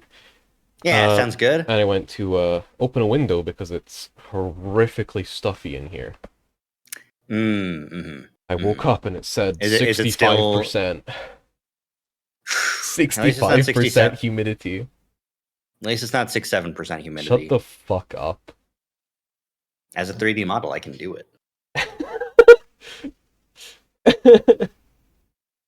Badly. Now it's 50. Now it's 55%. Okay. I don't know what the humidity is here. I don't worry about it too much. I just find out why. I just like for some reason my volume meter has a fucking like thermometer and humidity sensor built in, so it just shows me like how hot my room is. It shows me like the fucking humidity, like it's which is really funny. Like why? I appreciate it, but why? I just need to know how loud I am. In my city, current weather, air quality. Where's the fucking humidity? I want to know. And it's just percent chance. Come on.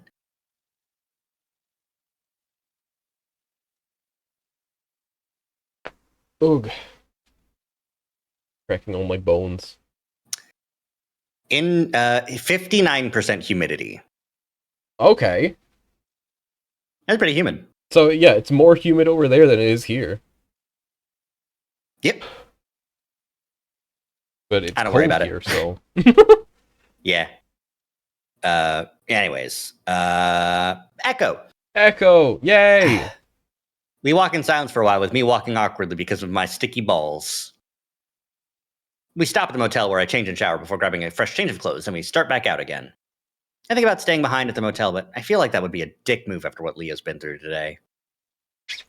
Uh-huh. So you think that after what Leo's been through today, you're safe? Mm. I don't think that. Mm-hmm.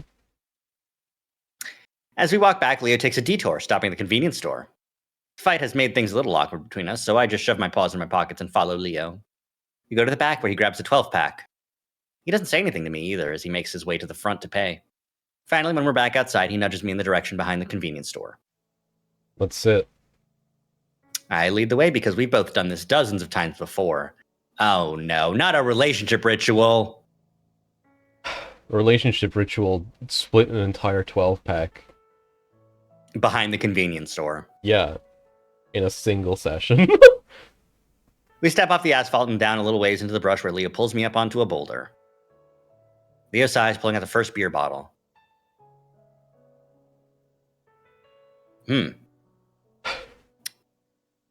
Am I just not aware of alcohol uh parlance and custom? Hmm? When I think of a 12 pack of beer, I think of a 12 pack of cans of beer. Mm-hmm. Yeah. A beer bottle comes in packs of 6. Well, maybe it's just bigger.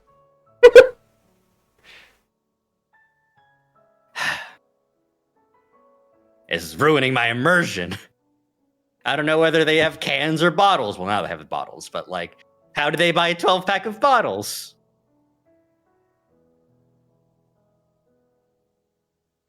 Corona comes in 12 packs.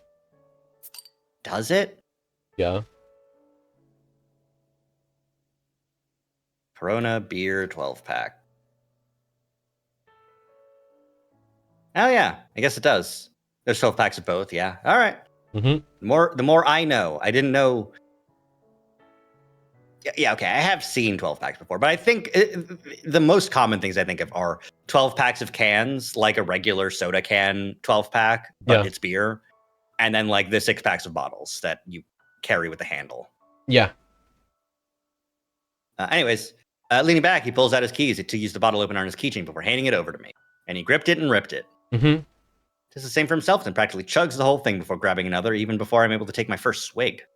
Jesus. I don't comment on it, instead look out the sunset, thinking about how nice it would be to just sort of run off into the wilderness.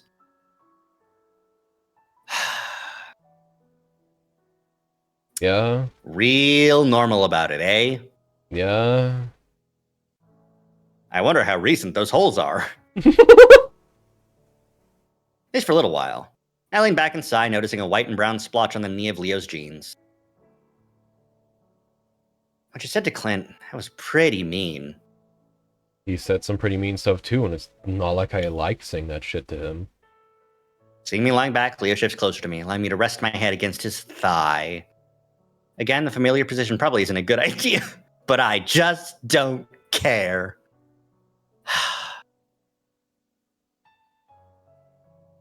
Yeah. Useless. Useless person. Yep. So does Clint still live with his dad? No, he went to prison 2 years ago. Really? Because of... Yeah. Shit. Sit in silence, enjoying our quiet surroundings. Yeah, really enjoying it, huh? So I lay there, hear Leo open another bottle, then another. Jesus. And you're not worried at all? You don't think much about it? Oh my god. Finally, he lets out a big sigh.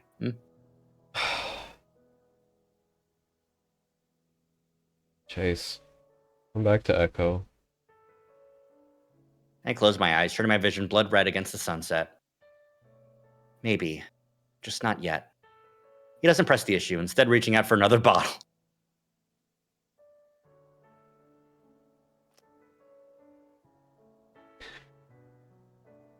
One, two,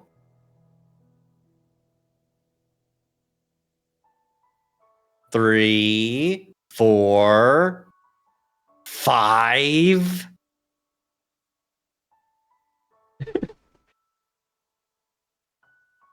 By the time I get to my second one, the rest.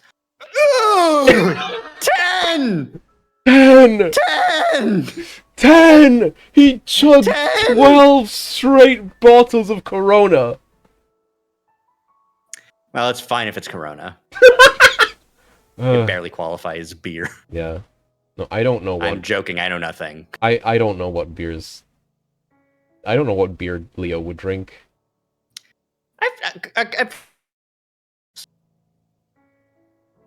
How much is Corona's 4%, 4.6% alcohol by volume? That's a lot of beer. That's still a lot of beer, no matter what. That's still a lot. That's a lot of damn it. That's a lot of beer. Oh, Modelo, you're so right. Modelo, yeah. Mm. As we walk back to Leo's house in silence, he occasionally brushes his tail up against my own. I let him. He's mildly drunk, so he's sort of... Mildly? To be fair, he's a big guy. Yeah. And it seems like he's probably built up his tolerance over a very long period of time. Yeah. But My more major concern is stop excusing him, Chase. Yeah, he's excused.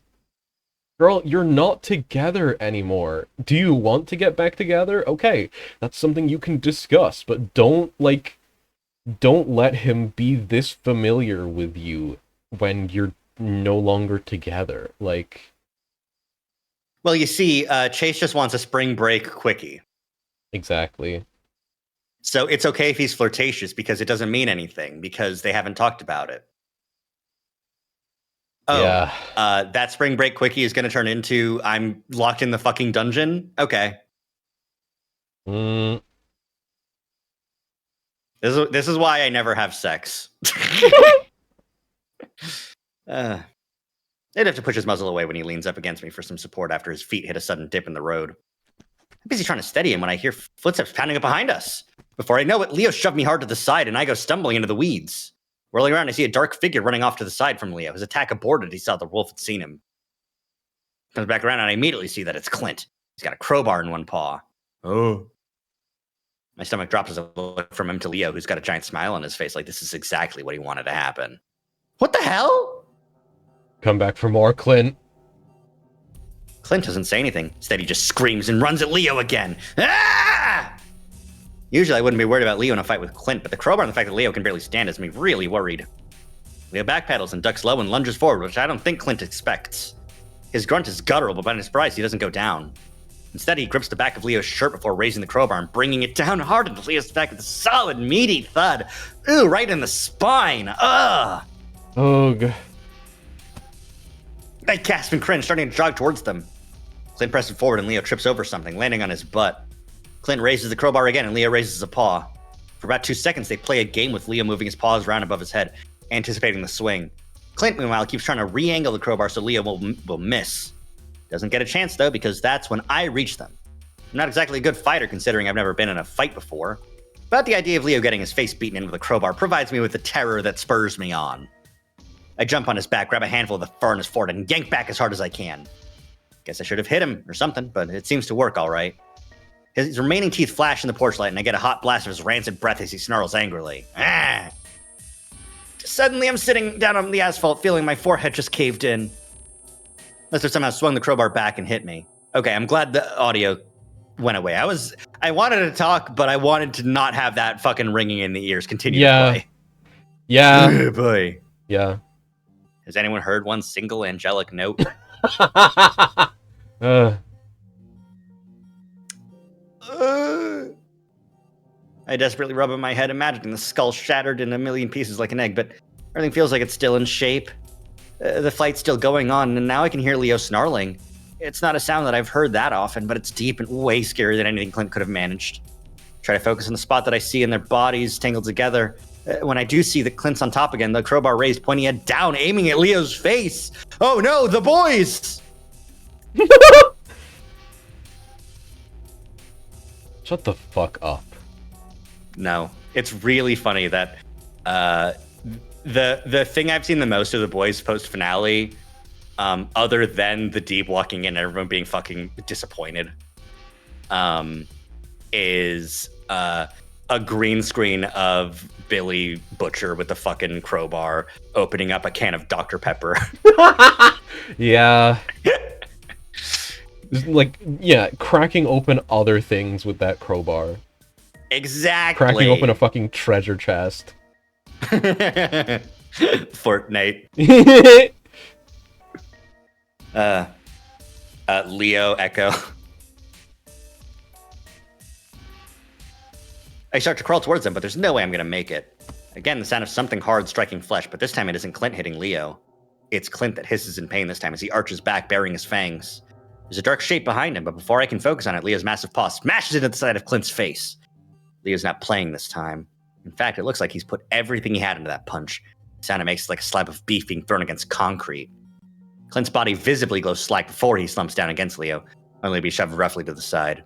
I crawl up next to the wolf and he looks over at me as I do. His paw immediately goes to my head to steady it as he looks closer at my face. Fuck, did he hit you?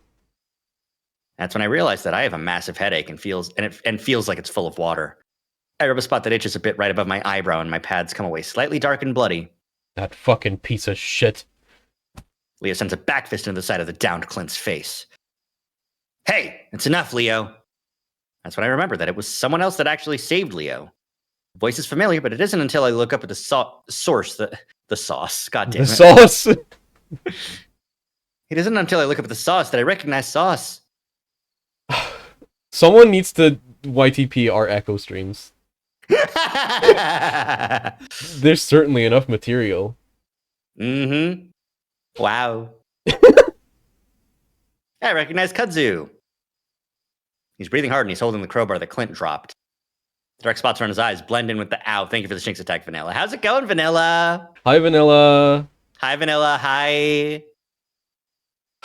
How was Fox's Neo Twooey stream? We're playing Echo. Chase's balls got stuck. The dark spots around his eyes blend in with the night and accentuate how wide his actual eyes are. He looks spooked. What the hell are you guys doing? Sounds pissed, and I feel a little defensive. Hey, he tried to run up on us. Kudzu's eyes flick over to look at me before focusing back on Leo. I thought we had this shit figured out. Why the hell are you fighting again? I don't really get why this Kudzu guy's freaking out so much. His nostrils flare with each breath. You'd think he was the one that almost got his brains run through with a crowbar. Calm the fuck down. You know how Clint is. He wouldn't do half the crap he does if you didn't antagonize him so much. You say he was a bully, but from what I've seen, it's the reverse. Jesus. Missed like half of it because of things. It was good. I'm glad to hear it. Glad to hear you enjoyed. Yay. I get where Kudzu's coming from, but also he did come up on us because we were being gay. Mm-hmm. And, you know, there's only... Yeah, but Leo didn't need to slam his face into the fucking table.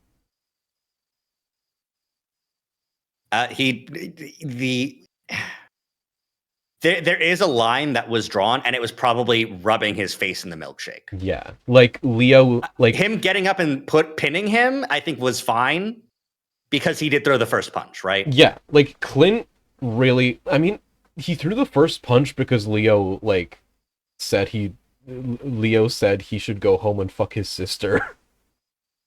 Okay, yeah.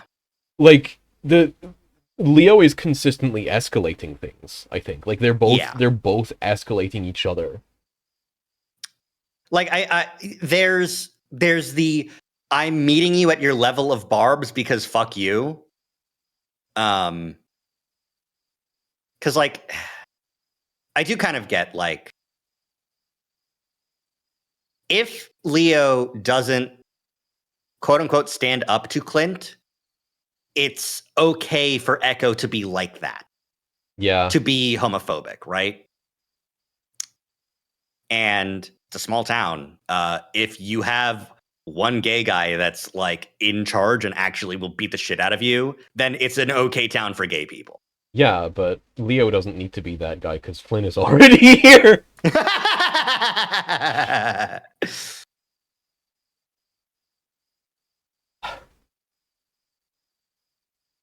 But yeah, like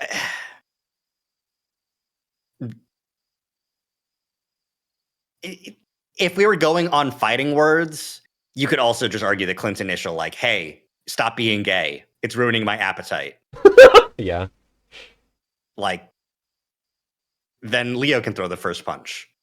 Escalating barbs is like, I don't know. I don't want to say it's like fine. And I understand that it is bad and it will result in a fight, but also like fuck this guy. Yeah. Like they're neither of like both of them are bad for each other. Yeah. But there's probably a difference in the he's gonna come in with a crowbar and try and like kill us in the middle of the night.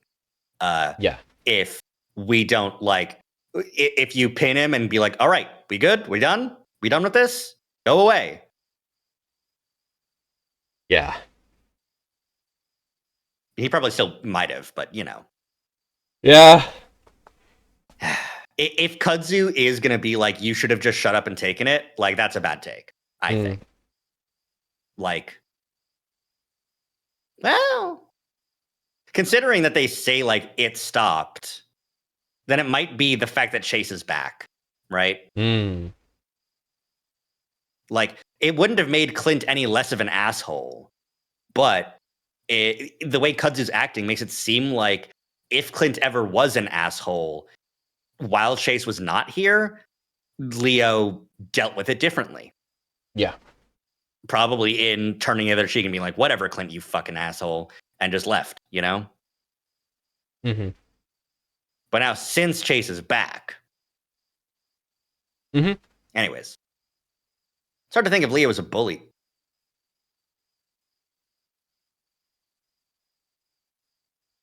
Is it? Is it hard to think of Leo as a bully, Chase? Is it? Fucking is it?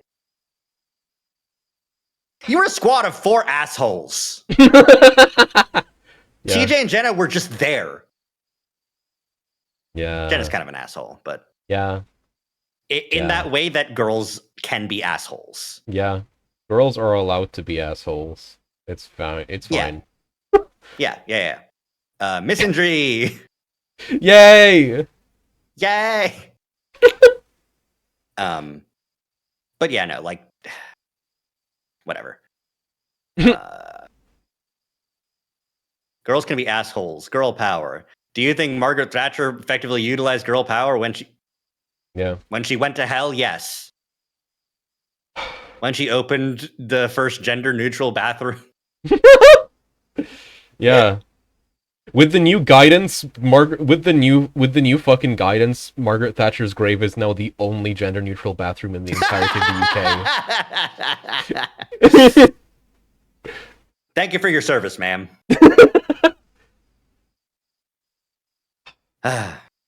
Started thinking of Leo as a bully, but the way he had acted toward Clint in the diner was a bit much, even if it was Clint. Hey, if he can't take it, then maybe he shouldn't dish it, eh? Leo grins and sticks out a pot of kudzu, who glares, but nevertheless reaches down to help him up. Leo promptly pulls me up with him. As I get to my feet, a wave of dizziness instantly hits me, and I stumble into Leo. Fuck, see? Leo steadies me and looks into my eyes, worry etched all over his face. I'm fine, just got dizzy for a sec. Ha ha. Ha. That's not fine. Do you feel sick? Can you see straight? Seriously, I'm fine. Just give it a minute. Puchika, I'm gonna kill that hick when he wakes up.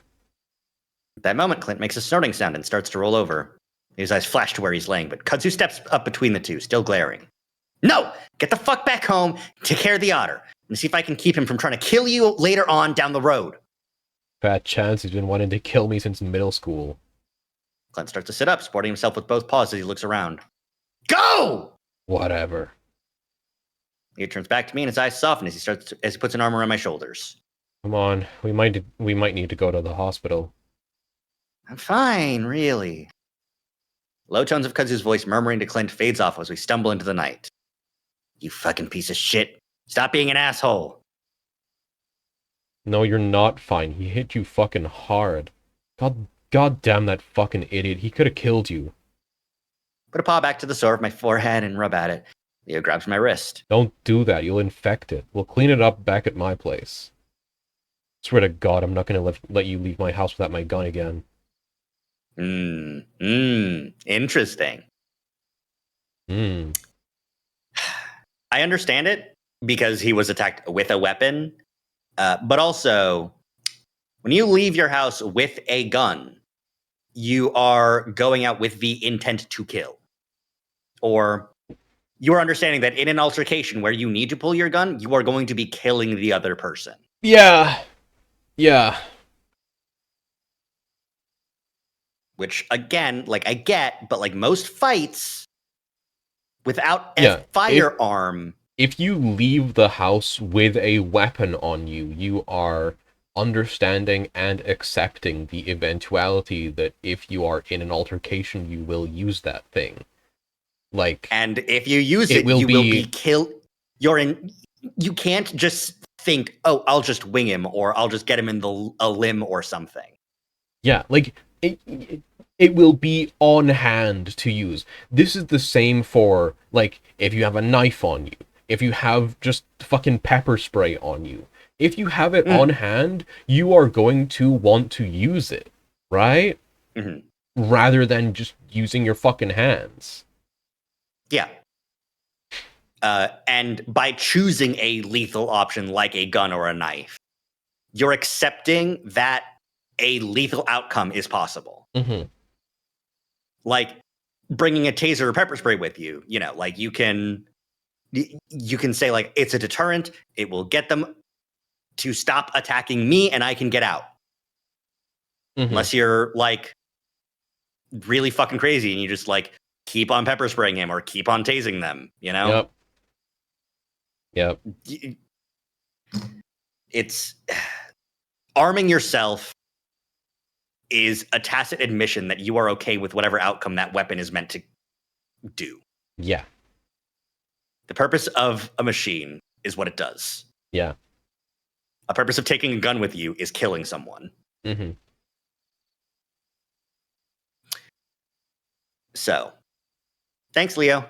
Yep. Suddenly, Leo's face takes an odd look. One sec. Makes as if to steady me with both paws, then stumbles off to the side of the road. It's dark and I can't see him, but I sure as hell can hear a retch followed by a splash.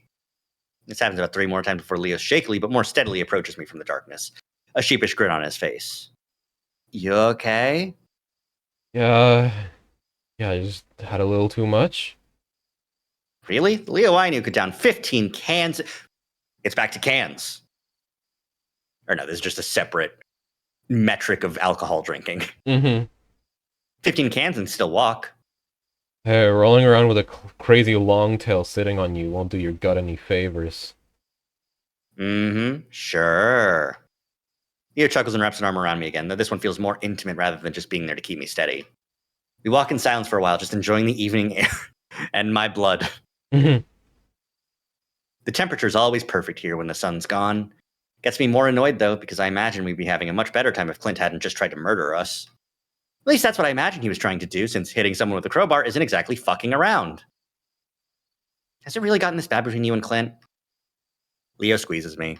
It's always been this way. It looked like he was trying to kill you. Well, the gringo really hates me. Leo laughs, then falls silent for a while, ears pinned back. I guess he was angrier than usual. I guess town stuff, huh? Yeah. Not to discount racist assholes' penchant for murdering people, but Mm-hmm. Maybe. if he hadn't tried to kill him in the past, Yeah. I think it's just that I might have pissed him off more than I usually do. Hey, look up at him. About that, what you said to him back at the diner was really awful. You too. How can you expect not to get hit with that if he's gonna go off about us and about me being a... About us and... Mm-hmm. Yeah. Leo barks out a laugh. Talk shit, get hit, I always say. I don't know, man. What his dad did is different. It's not his fault, Ooh, boy. Yep. Okay, so there's a difference between being like, haha, you're a redneck hick, so you must fuck your sister, versus your dad is in jail for incest crimes. Yep. That's really fucked up. You can't do that shit, man. Yep. Hey, he might be fucked up, but he can still make the decision to be a complete dick to everyone, can't he?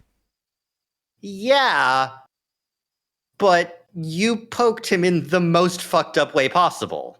Don't Yep. just call him a stupid idiot, an asshole that no one likes. Yarp. Tell him to fuck off. You don't need to bring that up. Yeah. I wish Jenna were here to help back me up on how that isn't exactly fair to Clint. Anyway, I think he was on something. Did you see how crazy he looked? He's always on something. Speaking of which... Leo steps slow and I look ahead to see an isolated house further up the road. Porch light is on and I see a skinny figure get out of a chair and start walking up the front yard. It's clear he means to intercept us, and I slow down with Leo as he draws closer. Duke. Oh, Duke Sprite. Leo nods at him. Skinny Weasel looks us both up and down, raising a paw to pull a drag from what looks like a cigar. Yeah, I'm sure. Yeah, a cigar. Mm-hmm. I assume it's actually a blunt because it smells like Carl. Okay, well. Mm-hmm. He's as patchy and unhealthy as I remember him. Unhealthy looking as I remember him. Not as torn up as Clint, but still bad enough to know he's done his fair share of dabbling in meth.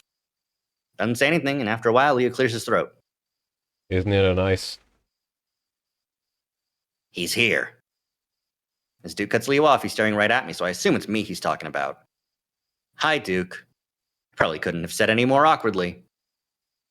Leo steps forward, partially in front of me. Did you need something? Duke lets out a long stream of smoke towards us. Definitely a blunt. Same shit's been happening to me after you told me about it. Hmm. Leo looks at him, looking politely puzzled, though I can see his tail twitching behind him. You been seeing shit? Now I'm seeing shit. It's quiet for a few seconds, then Leo laughs. Well, maybe lay off the drug cocktails. Maybe don't get high with this fucking face. DreamWorks face. Dare ass 3D render of a DreamWorks character. No, it's different. Shit I see. Almost real. I saw him. He nods at me again, and for some reason I'm starting to feel really uncomfortable. Leo laughs, and this time it's much more forced. Starts pushing me along further up the street. Sorry, Duke, but Chase is taken. Janice is still single, though. Duke follows us, walking along the dirt while we stay on the asphalt. When did he get here? Leo doesn't say anything and keeps pushing me along. I can see Duke getting angry, and I don't want another fight, so I finally butt in. I got here on Saturday. Is something wrong, Duke? Duke doesn't answer, just stops and watches us go, a frown stretched across his face. Keep on looking over my shoulder at him, but he doesn't move. He doesn't take his eyes off of us. What the fuck? Stop looking at him, Chase. What was he talking about? Does it matter? Just keep moving and hope we don't run into any more of these psychos. I managed not to look back again, but I feel his eyes on the back of my neck the entire time. Even though the instructions say only to take 2, Leah gives me 3 generic acetaminophen pills. Yeah. Mm-hmm. Duke witnessed the chuntlings. Yeah, obviously.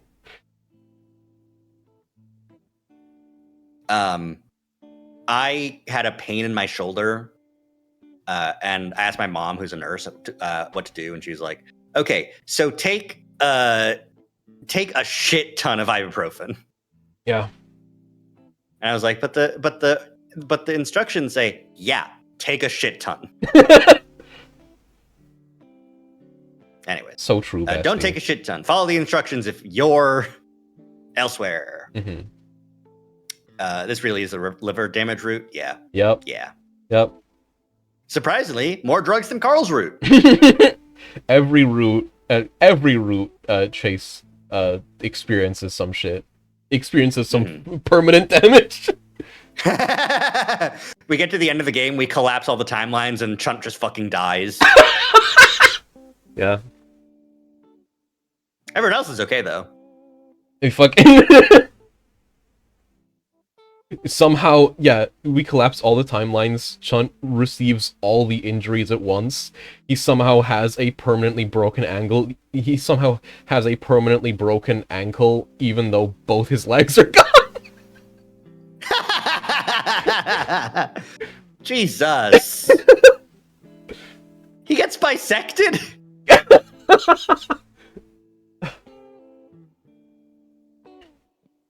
Phantom broken ankle. Yeah.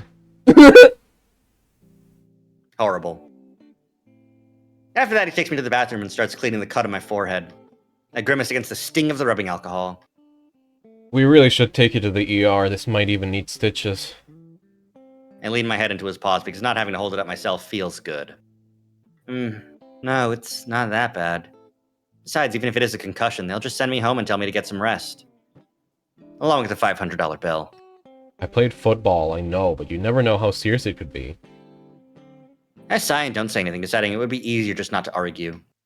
Wow, that's crazy. I wonder if that will come up later. This is... Deciding it would be easier just not to argue is a mystery mouse tool that will come in handy later. Yeah. Leo starts to debate whether or not to shave the fur, but I finally get annoyed and tell him to get on with it. As he prods around, I can feel the area around the cut swelling, and I wonder if I'm going to get a black eye. Leo finally steps back and starts putting everything back into the first aid kit. Wait. Hmm? Leo glances at me questioningly. Aren't you hurt? He thinks for a second. I don't think so. I feel fine, I mean. Turn around. I'd seen Clint hit Leo with a crowbar, and he'd hit him hard. Leo sighs before finally turning around, placing his paws on the sink as he stares into the mirror. What? The entity. Fuck him, fuck him, Leo. Yeah. The mirror man. Yeah. I look at his back, the black shirt dusty from the dirt he'd rolled around in. Carefully, I lift the shirt up his back. It's not as bad as I thought it would be. I can see the raised fur from a growing welt where the crowbar had hit, though. There aren't any cuts there, but I do see some spots of dried blood. You have a bunch of little cuts. See the smooth muscles under Leo's fur shift as he flexes them. Oh, god damn it. Flexing to appear more buff even as you're bent over the sink. All right. Mm-hmm. I mean, also, I'm sure it's just like nervous tension. Yeah. Really? Must have been from the rocks in the road. I think my shirt came up a little while we were wrestling around. Give me the alcohol. Leo sighs again, but hands it over. And take off your shirt. He smirks at that and slowly, purposefully, sensually strips his shirt off. You're made for each other. Go. You go deserve manipulate each each other other in a fucking hole. You deserve each other.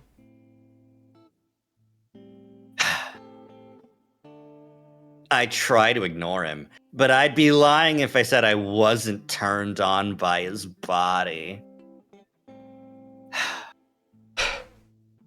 It's really...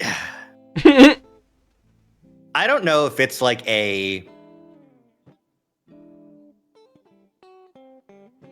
How to phrase this? People who manipulate other people with romantic relationships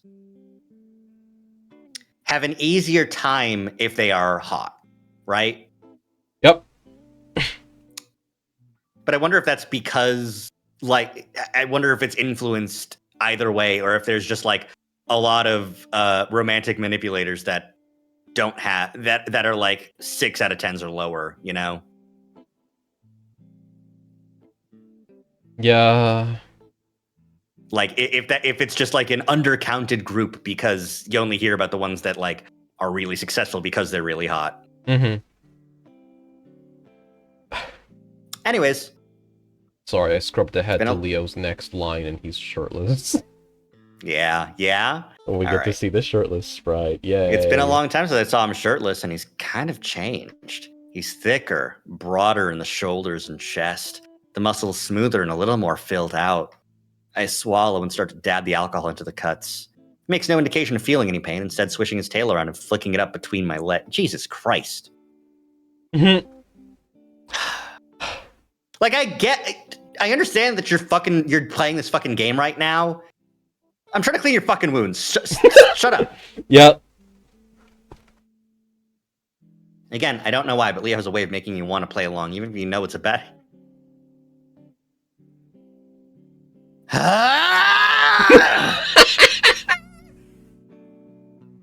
He's been flirting with me this whole time, so I guess he's just sort of broken down my defense. You can still say no! You don't want to, but you can't. Ah! Thank you, Vanilla. Ah. Psychic attack. God damn it. Once I finished rubbing in the alcohol, I let a paw linger on Leo's hip. We both stay like that for a while until Leo finally turns around, leaning back against the sink.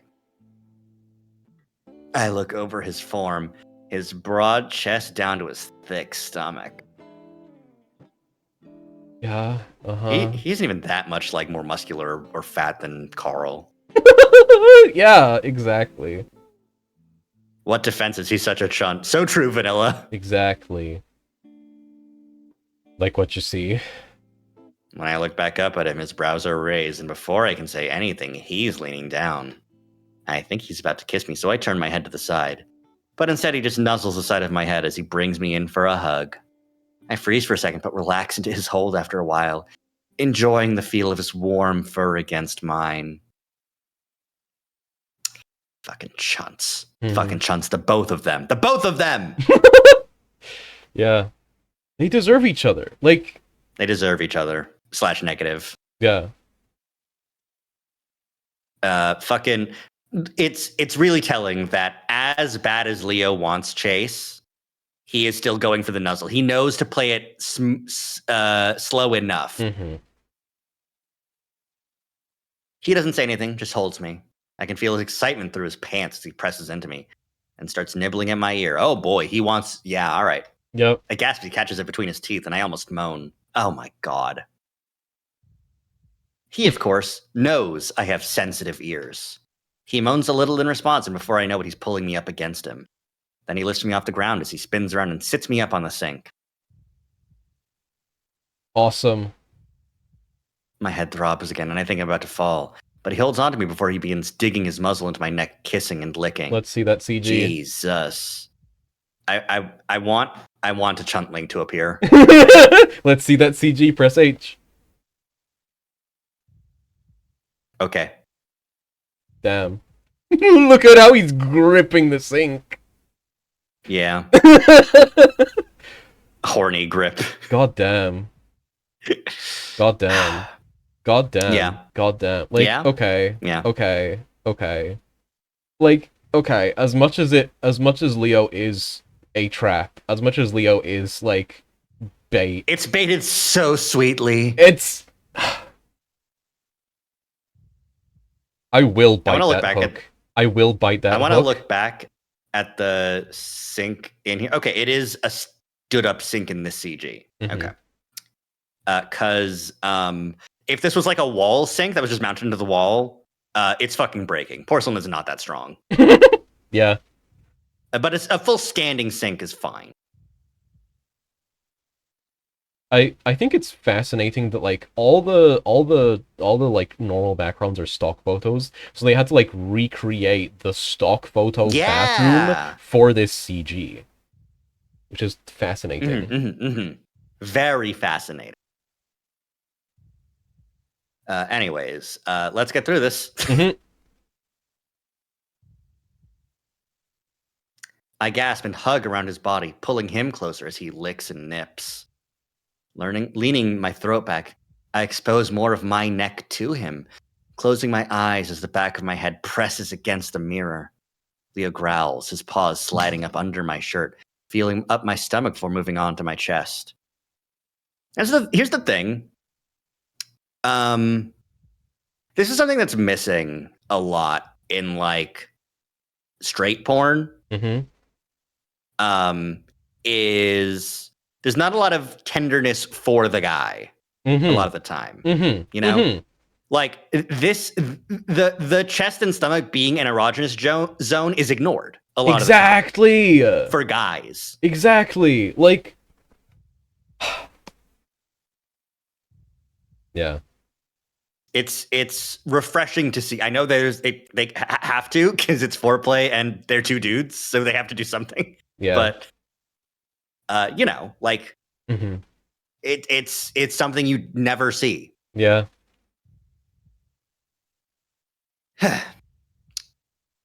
Fucking hell. He moans it sounding like he just scratched an unreachable itch, like he just had his first drink of water in days. He's been wanting to go for a swim in otter bussy for the past 3 years, Chase. You've seen his search history, Chase. You know, Chase. The town has been forced to manifest chuntlings to haunt him because that's the only thing left in his brain. The tulpa.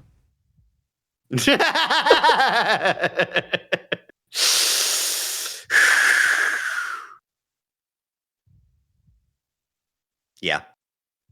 Leo. I gasp, about to tell him to stop. But then his tongue burrows in past my fertile lick to the skin, and my eyes roll. He pulls back finally, and I lower my gaze to meet his. His tongue is hanging out, making him look a little goofy. I can see a few of my short brown hairs on his tongue. He starts to lean in again, and this time, I don't turn my head away.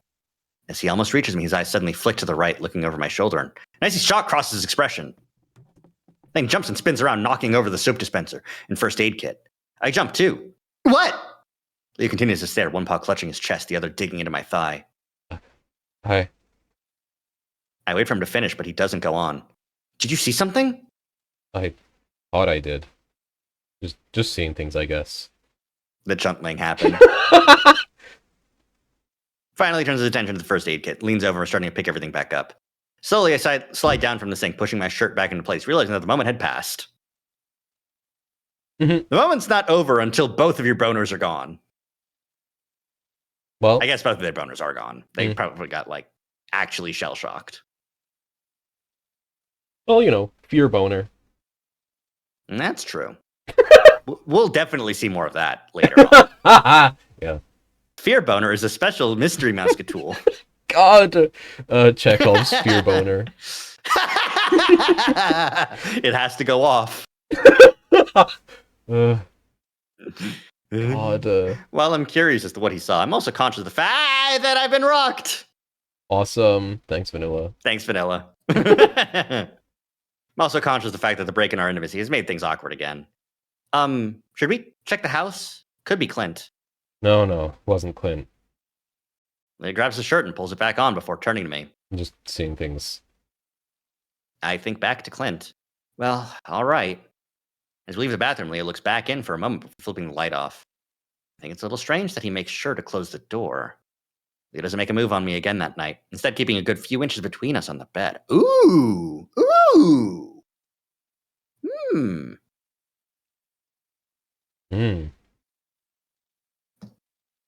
Interesting to think that maybe he didn't see a Chase copy, but maybe the fucked up smiling Chase. The entity showing whole. Exactly. But like, not a Chase copy that he created that the town is like forcing onto him because they're making him go insane. But like, the mirror showing a hint of real Chase or something like that, or like the entities that are haunting Chase. Maybe fucking Sydney in the mirror, you know? Hmm. Maybe. Because like, I don't know. Anyways, Mhm. that fear resulting in keeping a good few inches between us in the bed, right? Mhm. Like, this isn't a separate chuntling that I saw. This is something weird with Chase that I saw, and it's made me uncomfortable with him specifically. Because, like, the chuntlings don't really seem to cause Leo to not want to fuck Chase, right? Yeah. So it's interesting. So interesting to speculate about what sorts of entities other characters see outside of Chase's POV. Yeah, real, Yeah. right? Like in Carl Root, like TJ saw Sydney, right? Hmm. Like that's crazy. At least Jenna says TJ saw Sydney. Mm-hmm. TJ's probably the best person to show Sydney to, right? Like for the town. You showed Jenna Sydney, she goes full denial mode and says, like, oh, right, so there must be a gas leak. There must be some natural gas seeping out of the ground somewhere. You show Flynn Sydney, and he runs to it and starts, like, asking it questions, you know? Right? You need to show Flynn a mirage of Sydney off of a cliff. Nice theory. Awesome reasoning. Hey Sparrow, how is this hurting you?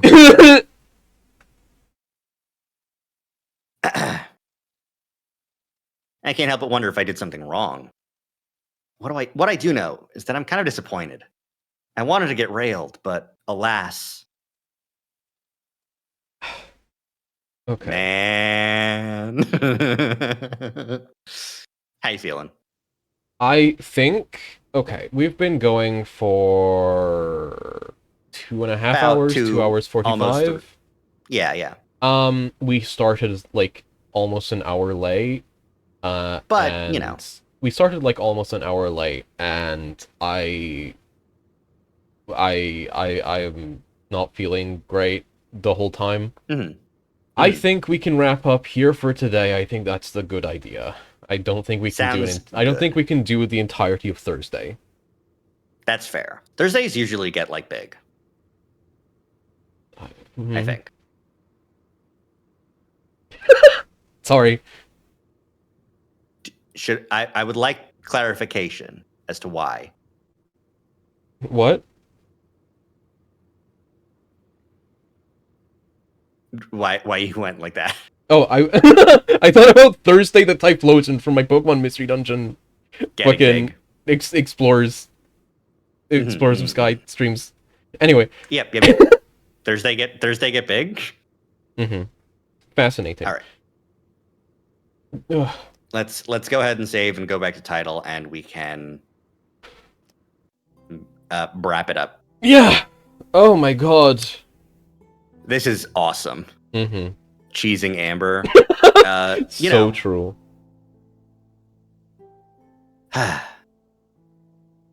Thoughts? Everything is going the way I expect it to. Yep. Chase is being a chunt, and Leo is not going to take no for an answer. Yep. Honestly, I don't know what the town is going to do. But, I was thinking a lot yesterday as I was reading ahead on Leo Route. I read up through like up to the end of Friday. Okay. And the whole time I was thinking a lot about what you said during the last stream about like the power of nostalgia in how nostalgia can be weaponized to manipulate someone.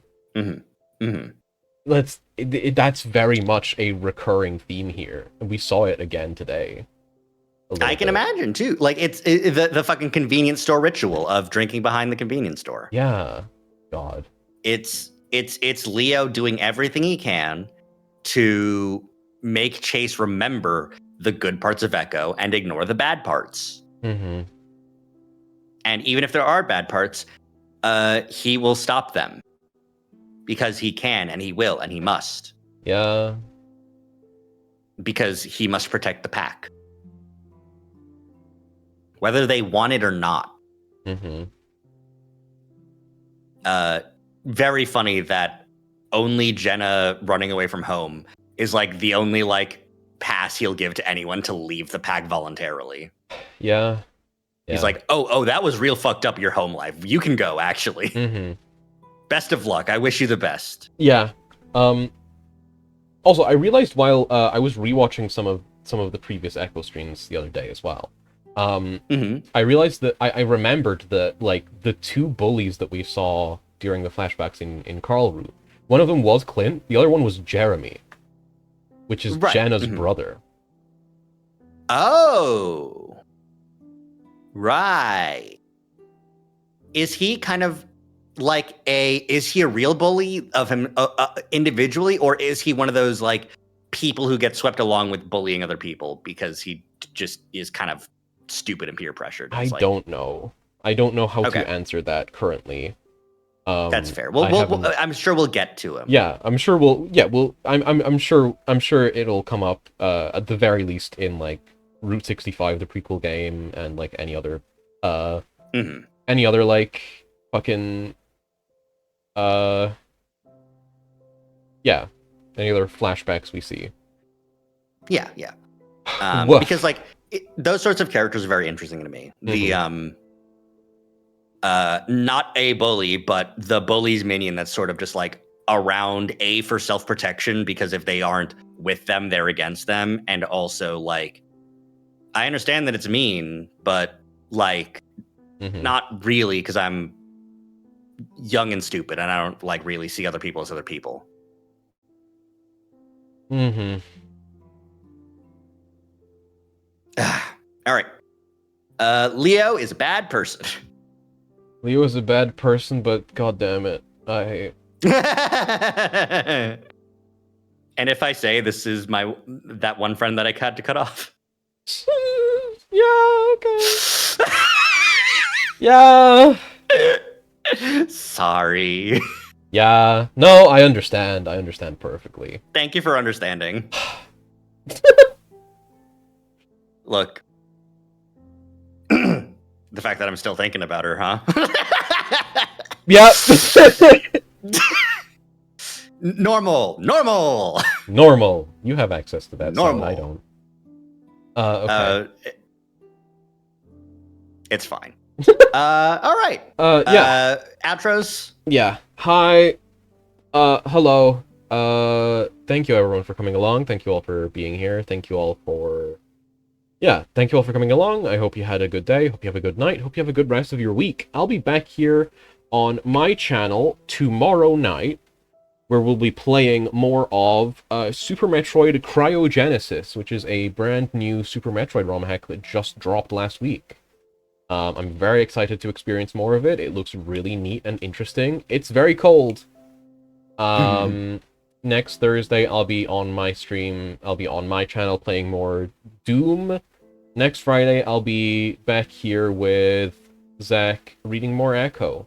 Oh, okay. I wasn't sure if It's that's the anniversary, right? yeah. It's looking like we won't have we won't have too many entries for one stream. So I think it's probably gonna be just yeah. We're probably gonna do Echo Friday, and then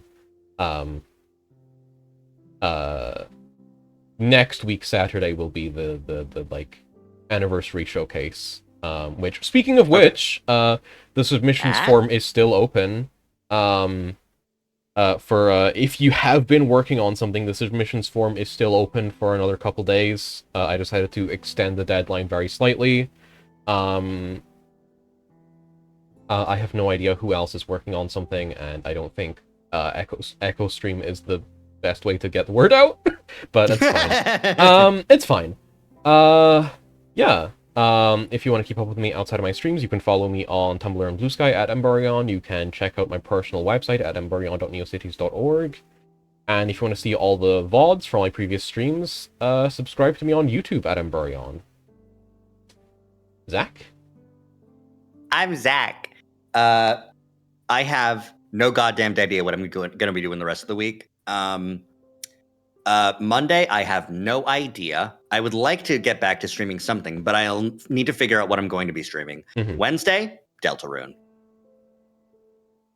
So true. So I gotta be playing Deltarune. So I'm gonna be streaming Deltarune on Wednesday, and then Friday Echo, and yeah, I'll have to think about it some more. Mm-hmm. But yep, you can follow me on Tumblr and Blue Sky, and I guess you can follow me on Twitter. I didn't delete it, but I don't post there. Yeah, I mean, I didn't delete my Twitter either. I just don't post there.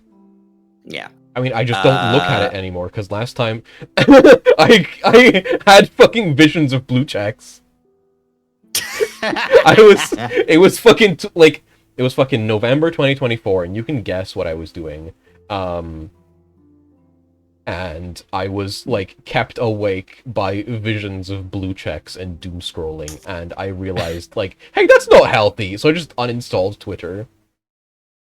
Mm-hmm. Fair, Anyway. fair.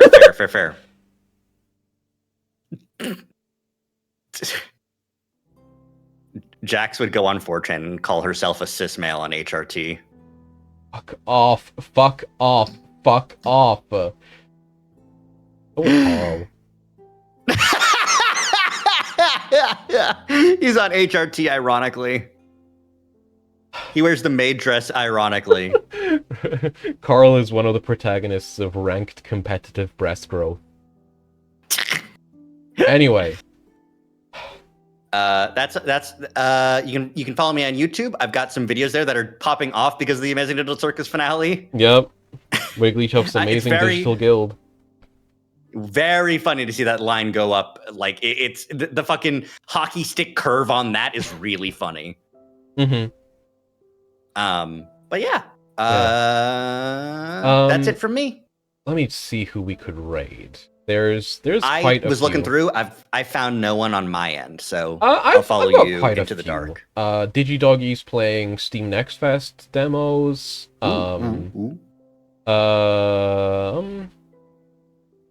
Calamity Kaiju's playing Shadow the Hedgehog. Oh, Shadow. Richie Kupo is playing Casualties Unknown. Glassdale's playing Kingdom Hearts 3. Duh.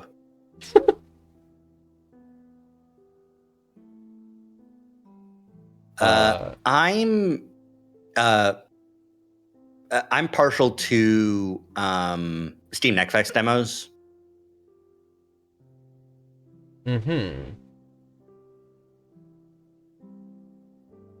Yeah, let's drop in on DigiDoggy. Let's check out some Steam Next Fest demos. Okie dokie. DigiDoggy with an I, not with a Y. Do. Did she? There we go. Okay. Yeah. Thank you all for coming along. Thank you all for being here. Thank you all for supporting me and Zach over the past 5 years of streaming. Almost 6. Almost 6 years for you. Damn. I think. Wild. I'll have to double check. I might be wrong. I might be misremembering. Yeah, I celebrate the anniversary when I started, not when I went affiliate. So, anyway, yeah, thank you all for being here. Thank you all for supporting the both of us. I love and appreciate all of you so very much. And until next time I happen to see you all, take care, stay safe. Good night. Good night. And to all the VOD watchers, a good night to you as well.